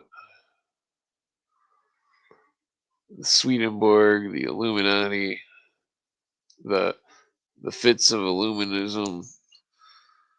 It's like, I mean, the picture that it paints is like these crazy dudes that fucking go into some kind of fanatical fucking. It's like that character off from 12 Monkeys, Brad Pitt, where he's like, "Oh God," he's just saying all this stupid, crazy shit, and it's like that's what they're doing. I mean, that's not exactly what Swedenborg was doing, because he seemed like he was halfway educated, but like, uh, I mean, that's what you see the Jacob Boehm doing in his words, his writings. He's doing the same shit, but he's doing it on different fucking different shit. He's doing it to fucking it's like they're all doing it to different tunes, but they're still doing the same thing. Is what you know. the crazy dude in 12 Monkeys does. All fucking like going all fucking you know, going all fucking whacked out of his mind, fucking like talking a bunch of fucking crazy nonsense. They think that they're channeling something or something. They're all fucking full of shit. They're all fucking crazy. And that there's fucking crazy people that are fucking involved in all sorts of fucking I mean, it makes you wonder what's going on. The yeah, the nah, I mean, it's because you wonder about like Saddam Hussein, like was he a 33rd degree Mason? I mean, he was saying that he was Nebuchadnezzar and that he was trying to rebuild Babylon and stuff. Some kind of weird, plus Saddam gassed a bunch of people. I mean, that's just fucked up. Saddam's uncle was trained by some fucking Nazi.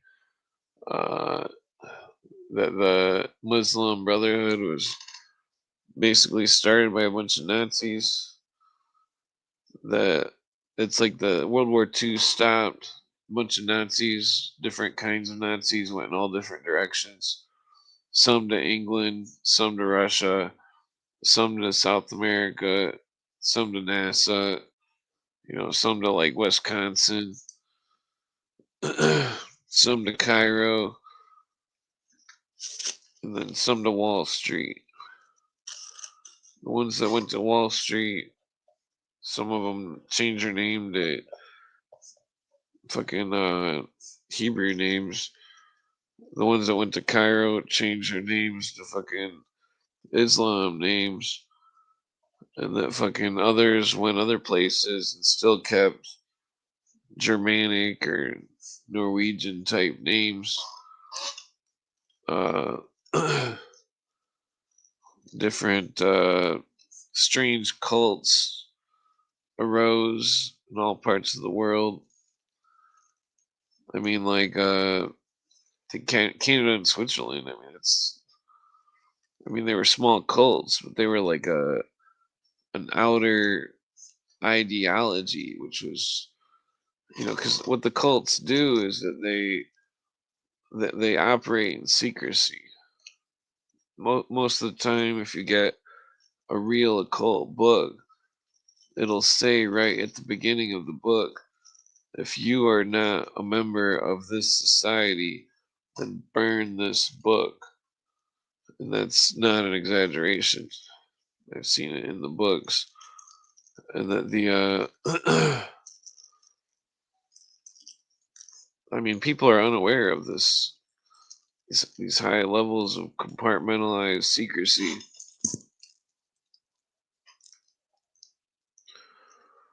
I mean, that's what I think some of these religions were started for, such as the Mormons. They're training some kind of special agents or something. I mean, that's what fucking Mormons going all over the fucking world and shit. What the fuck is my letter? I forgot what image I was looking. Some kind of OTO image. Doesn't matter. It was all about that new Eon bullshit. I mean, it's different than the Masonic Eon stuff that I was talking about, but the Masonic Eon was about the fucking. I mean, but the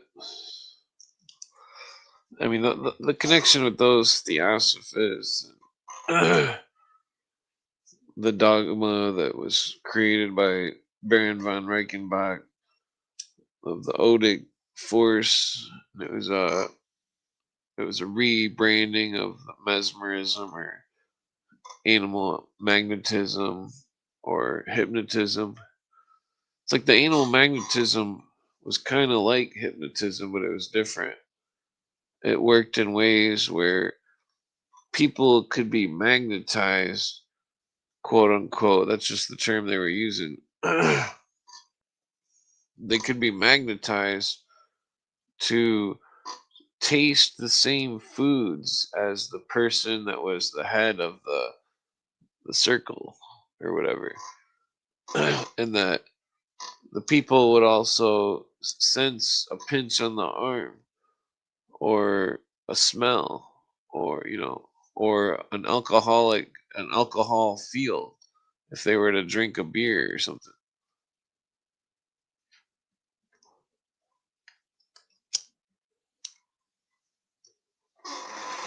It's like it's the same it's the same shit as what fucking Charles Manson did to that inmate, that he made him feel a drug, and that Charles Manson used the animal magnetism to make him feel it, and that by remembering it.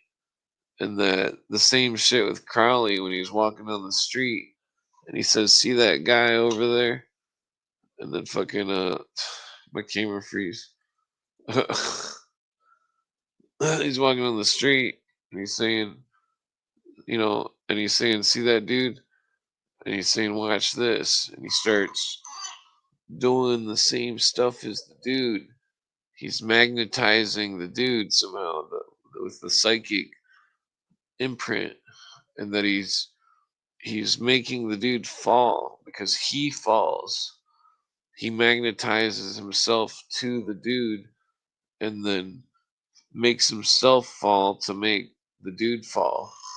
It's a form of like self voodoo doll. I mean, the voodoo doll is the same shit. It's like this whole. I mean, it's very bizarre that.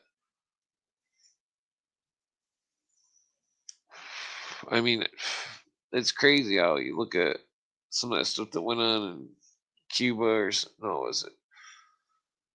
They found that voodoo doll, that dude with the voodoo shit. And he had Gorbachev fucking in a voodoo doll or some shit. Fucking that they were all making a big deal about it. It's like, what do they believe in voodoo? Like why would they be so superstitious unless there was something real to all this animal magnetism bullshit and to all this hypnosis. I mean, because that's what it's like, animal magnetism. It's like hypnosis, but it's not quite. It's different. It's like a different shade of hypnosis. It's like it's like some kind of weird glitch with people or something. I mean, that's what they found basically. It's just a straight up weird glitch, and they found ways to abuse it.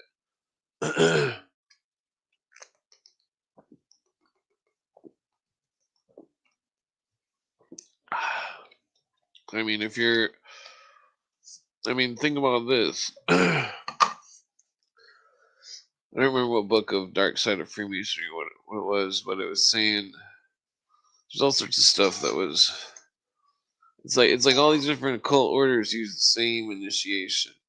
It's usually almost spot on the same, even the words that you swear to, from witchcraft to Freemasonry to,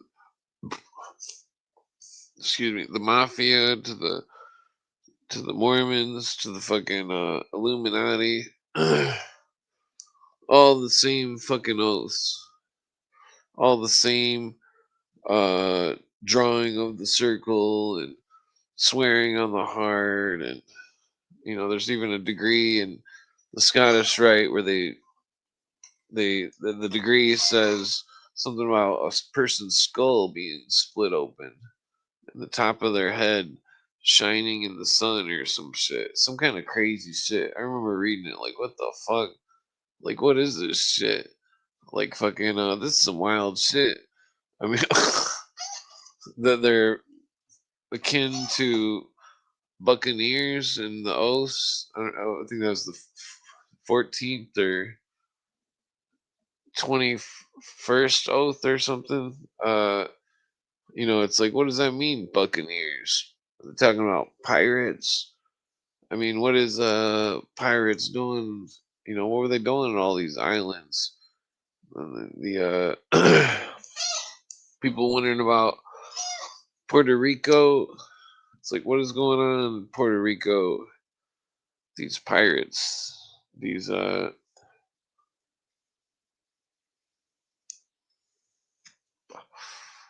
mean, think about it. It's like all this talk of sea law and all this stuff. I mean, he's not really saying it all right. The people that talk about it, but it's like it's more. It's just like what fucking what's his name says. He's talking about. It's like they needed to make rules for international trade to make sure that a merchant's word was as good as his bond or whatever. Bond was as good as his word. So they set up uh, the international laws of commerce, and the old international standards. The pirates would knew about these laws and stuff, and uh,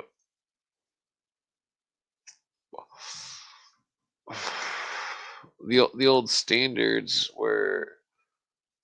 I mean, in a way, this country's kind of like ran like a pirate ship. I mean, that's well, what was I getting at? It all started from watching that fucking Pirates movie from like 1980 or something.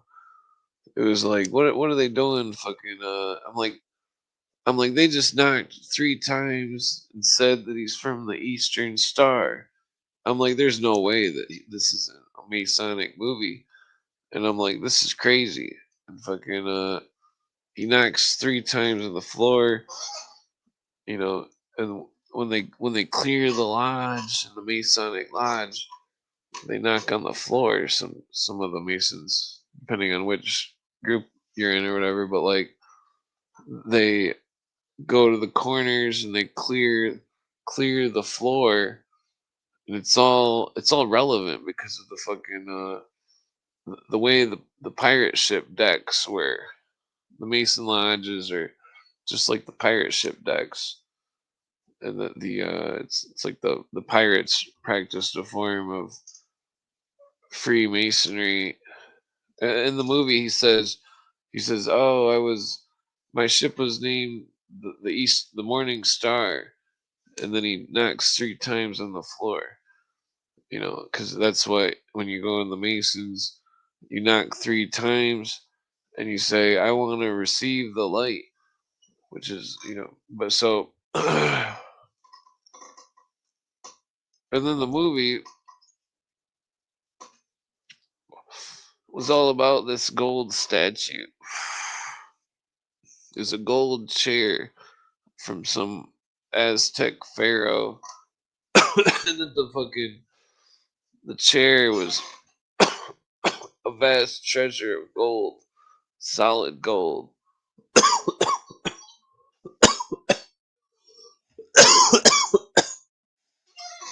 and that the pirate representing the Masonic pirates, played by what's his name, grumpier old man or whatever.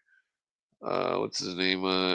That that he plots to steal the treasure. He does all the ways of he does all the ways of the. Well, this kind of reminds me of the the Man That Would Be King movie. So he starts trouble amongst the pirate he kills a rat, and then he puts it in the food of the sailors, and then the sailor finds the fucking mouse in his soup, and then he's like mutiny, you know, and then they're all. He's like, oh, they're feeding us rats. The movie's pretty good. But so then there's like a mutiny or something, and I don't remember how it goes, but they catch him. They catch him. The mutiny against the Spaniards. I forgot to say that. Yeah, he was on the Spaniard boat, and then he convinced the people for mutiny because of the rat. The Spaniards recaptured the situation. Then the pirate dude was forced to sit down and eat dinner with all these Spaniards, and they put the rat on his plate, and they put the other half of the rat on his sidekick's plate. It's pretty fucked up, but and then they're like, "You eat the rat," and fucking, and then they're like, "Oh, you know," they don't actually like. I think they take one bite or something, but and then there's what was it? Damn it, there's something about that. Yeah, eventually he gets he gets the Spaniard ship. I forget how he does it, but and then he takes the ship to an island such as Puerto Rico or something, and then he meets like a vampire cleric, some kind of scallywag, if you will. Uh, the scene is pretty fucked up because he like takes the leak in the dude's bath, and it's like, what the fuck? He just pissed in that dude's bath and then asked for a bunch of money the dude owed him, and I was like, the movie is just fucked up. It's like, holy shit, the fucking grumpy old man just fucking pissed in that dude's bath. I mean, it doesn't show anything or anything, but it's just a funny. It's like, what the fuck? And the dude's like, oh, he's like, why don't you check in your vampire book for all the money or some shit? He's like scrounging around. He's like, oh, taking a bath. Like, oh, I think I can round up some gold coins here. Oh yeah, it's pretty comical.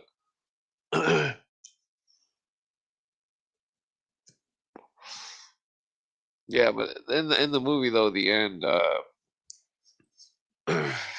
he ends up getting the gold statue and sealing off or something with it.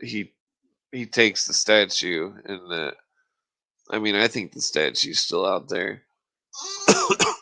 The throne of the Aztec pharaoh dude, the chief. I think there's a lot of gold still out there. A lot of those temples and shit. They have those knobs on the. Some of them were for lifting, but some of them were also for inlays, gold inlays into onto the stone. And I think the Spaniards went there and they fucking pried off all the gold and fucking loaded it up in the ships, and fucking there's probably still gold from Aztecs in Spain or Rome. I mean, I guarantee it. They probably got mountains of gold that they stole from those Aztecs. I mean, there's no way that all that gold went to, you see the stuff that was, like when you look at the skull that was found by that one lady, the quality of craftsmanship of the quartz skull was fucking like top notch craftsmanship, and that fucking like gold and inlays of fucking you know rubies or who knows what could be. Wow, what the fuck was that? God damn it, my cord fucking made me think there was a fucking stink bug. I got the window open here.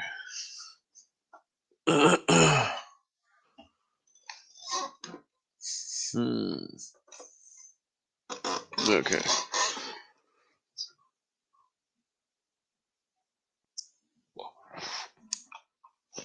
Yeah, I forgot what I was getting at.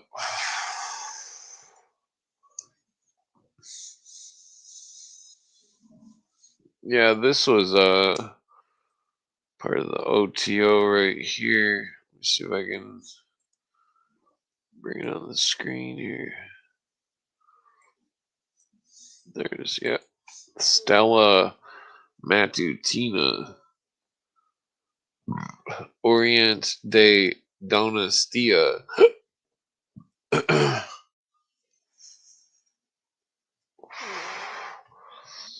This is definitely part of one of the OTO type sections, along with the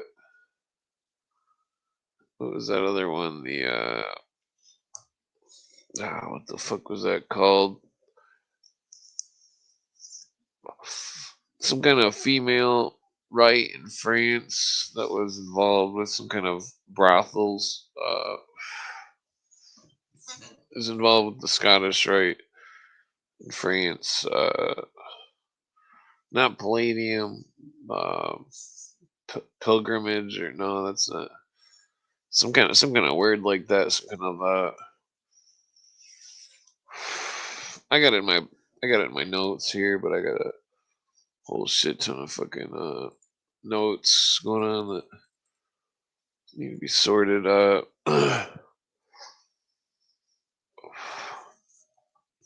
Yeah, like fucking don't seem to be in much of a good order here. Looking for the newer ones, but I'm not seeing it. I got way too many notes here. I'm just gonna hold the button down.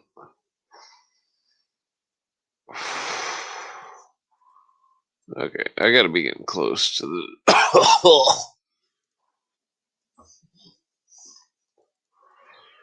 It's like ancient Egypt section or something.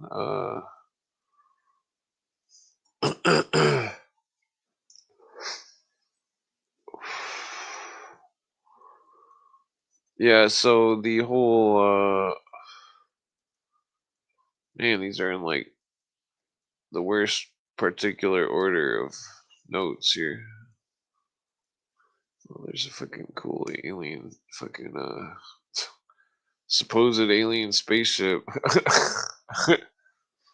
Google Earth. Yeah, there's a lot of I think it's just that they're the government's crafts. Yeah, he's a really good one. I don't know what fucking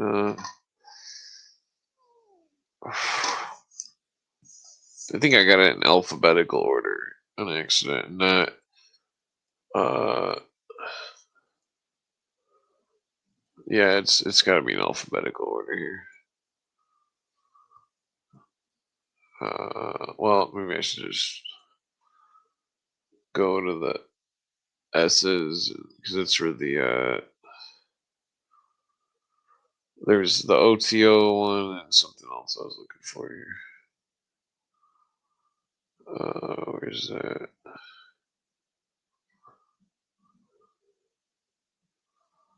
Okay, well, yeah, let's see here. Okay, there it is. I'm pretty sure. Alright, this is like the slowest fucking, oh, god damn it, I gotta add it to the screen again. Okay, so let's just review the, some of this shit here. Was it that one? Yeah. So this is evidence of, this Atlantean stuff, Titan family, the British. This has to do with the British Israelism stuff. Uh, They think that they built the Great Pyramid and they're from India and all this stuff. And name of this joint tastes pretty good. Yeah. I forget why I saved this one. Sphinx and the Pyramid. Yeah. They had medals in England and America, the Sphinx and the Pyramid.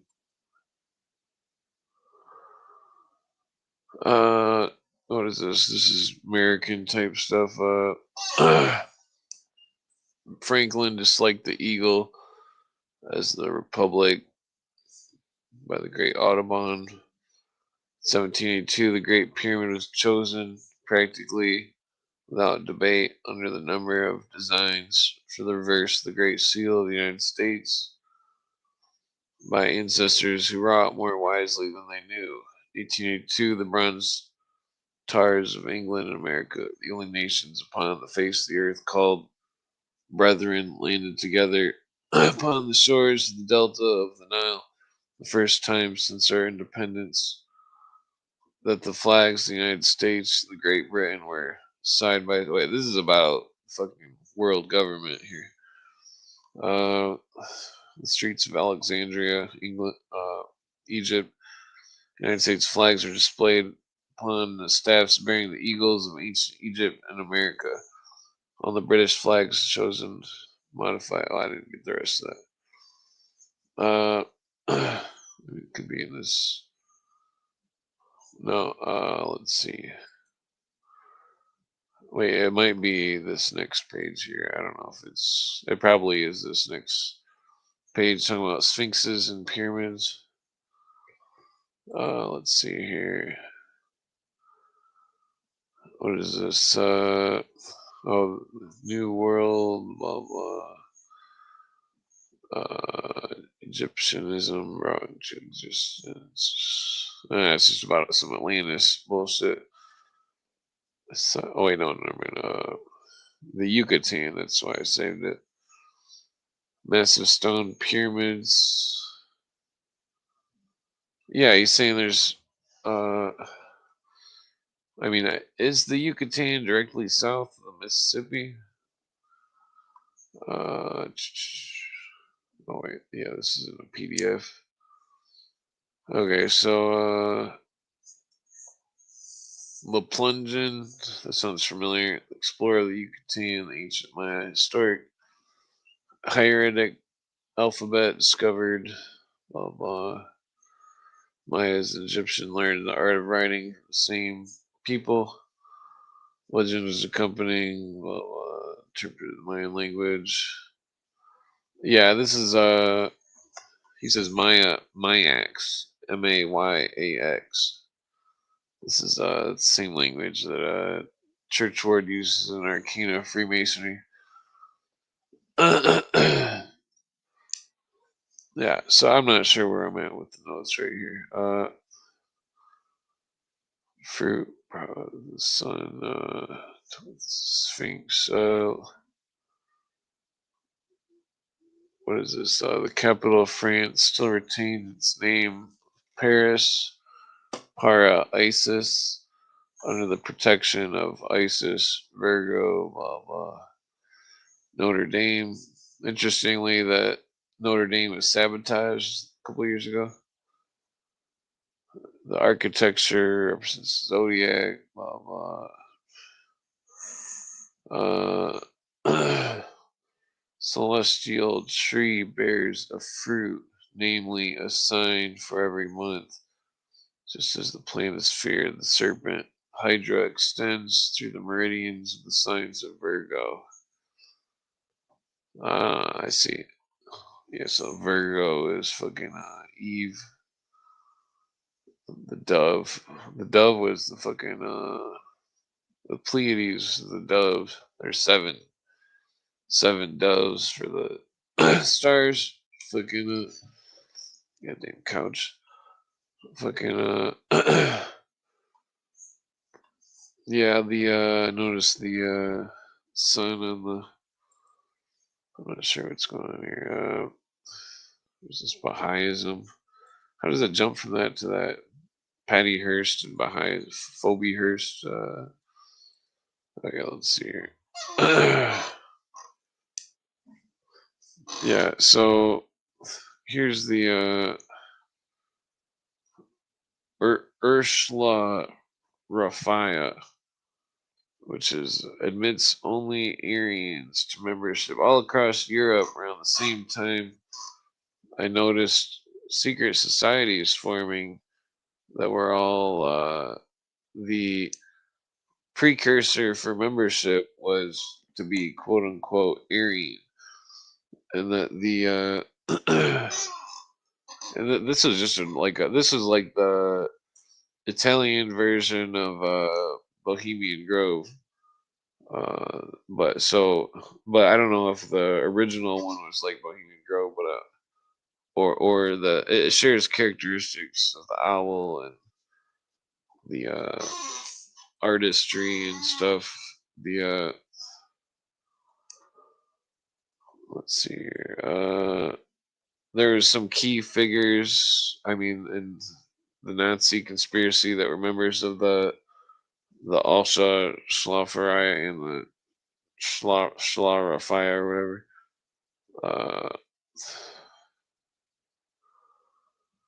Yeah, what is this? Prague. Yeah, here. Let's see, it was in Prague. Only those of their wealth, their social position, blah blah, parodies many rituals, ceremonies of Freemasonry. But there is reason to suspect that in some form or another, without the knowledge of the ordinary members, it is made to serve Masonic ends and purposes. So then there was the Prague version and then the Aryan version, both meaning to serve Masonic purposes. What is this? Yeah, the Ursula were Aryan membership in Vienna. Vienna is where Schindler was.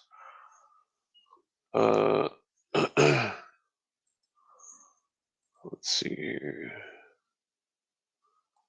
Well, this is a different subject here, but it seemed like there was a Persian group that instead of the grip of the lion's paw, they had the grip of the eagle's claw.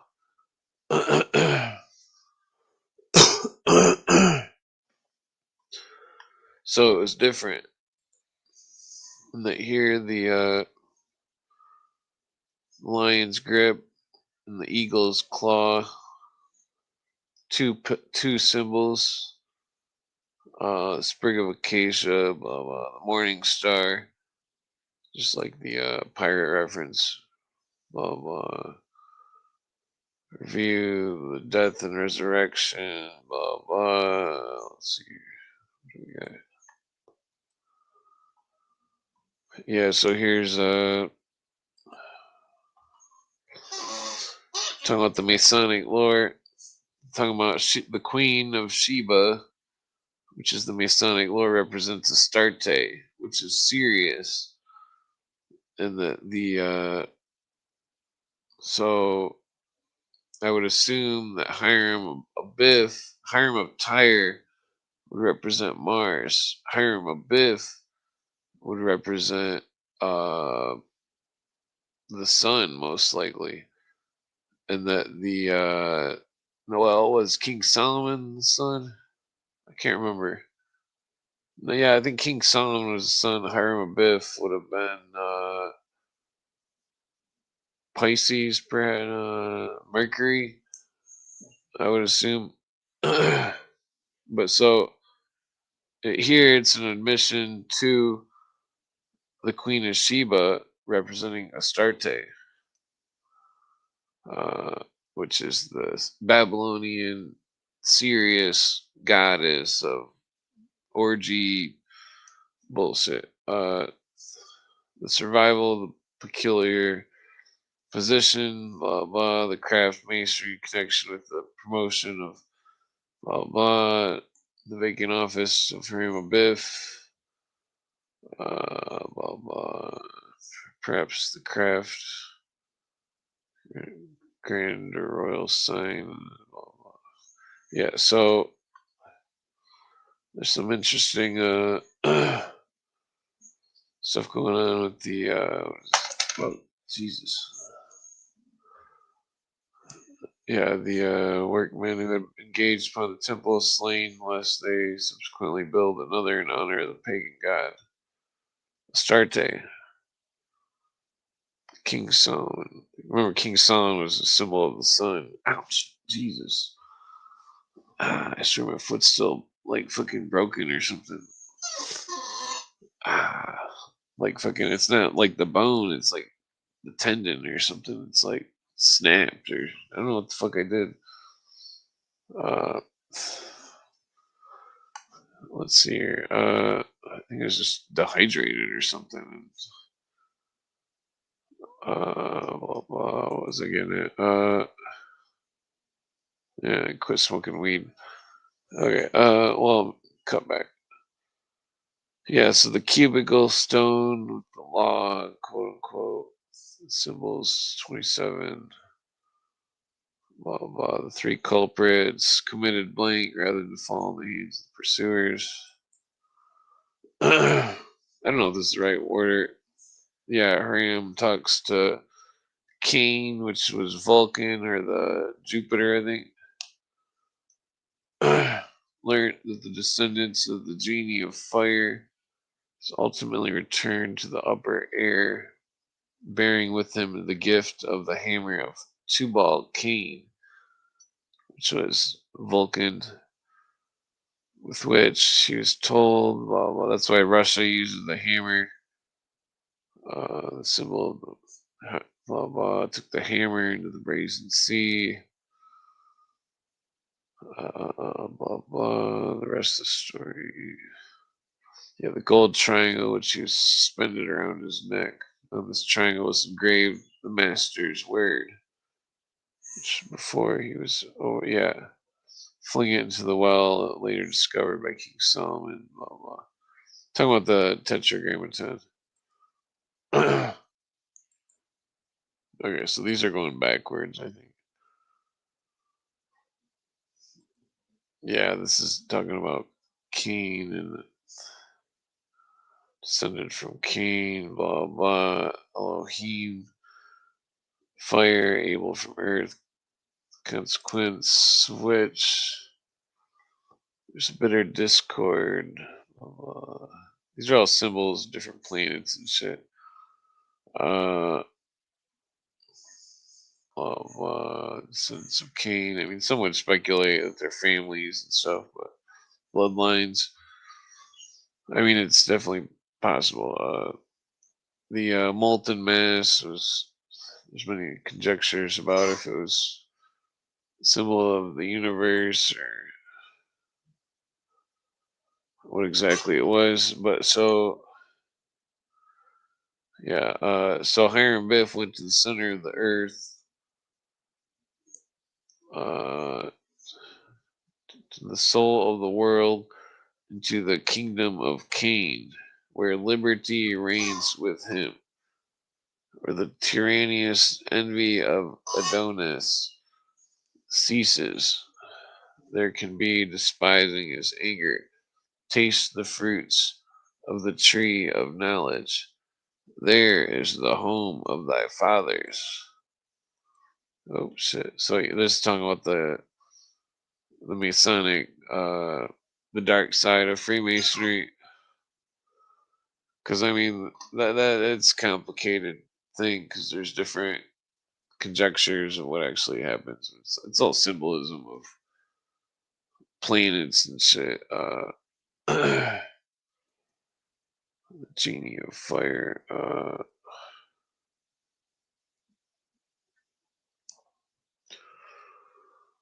The quest for the Grail. What is it on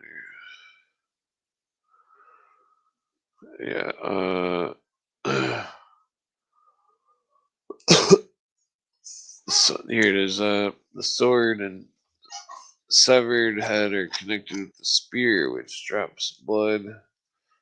The adventure of Puridor. Well, I don't know what the fuck that's talking about. I think it's talking about some kind of initiate the head of John the Baptist.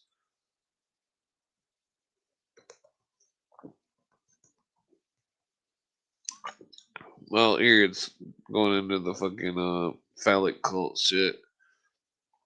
Yeah, so this is definitely written by the.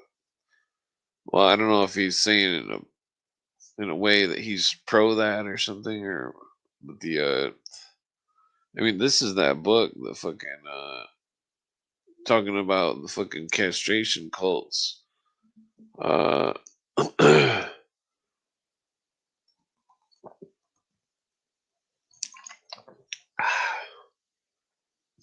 where's it at? Fucking eating the folks of the land. I mean, it's reaching from all different types of lore and shit. I mean, it was a really good book, but it was definitely the Hallows themselves, the chalice of tributes of magic, the Grail chalice restored the dead, blah blah.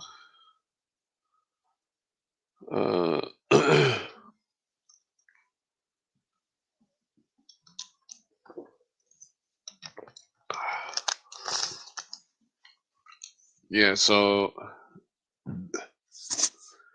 Haram Abiff, Jonah Tammuz was widow's son. Reference to castration are further proofs of the connection between those legends, the Adonai cults. Did those who persecuted the Templars also recognize the significance of phallus in this connection? Well, the right centers around the members, and so shall the tortures we inflict on the order extract from the damning evidence. Edward II. I think I got a picture of Edward II.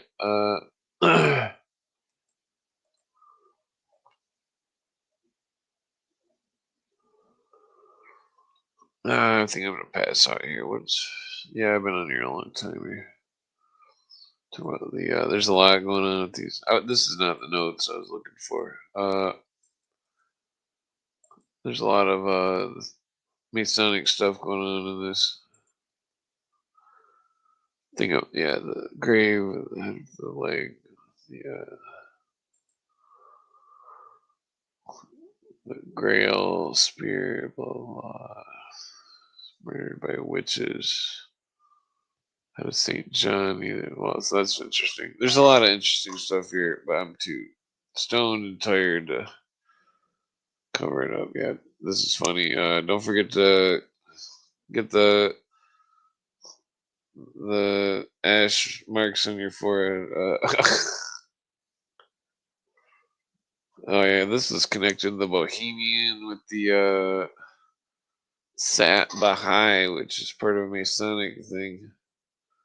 It's talking about the Americanized ripoff of that Italian thing or whatever. Okay, yeah. Okay. Well, I'm gonna pass out here. There's the Celtic Jesus or whatever. All right. Yeah, I'm gonna pass out here. There's a lot of notes and stuff going on here. Goldwyn Mayer, Alan Dulles. Yeah, I thought this one was interesting. Stephen Hawking predicted a disease from outer space. All right, I'm passing out.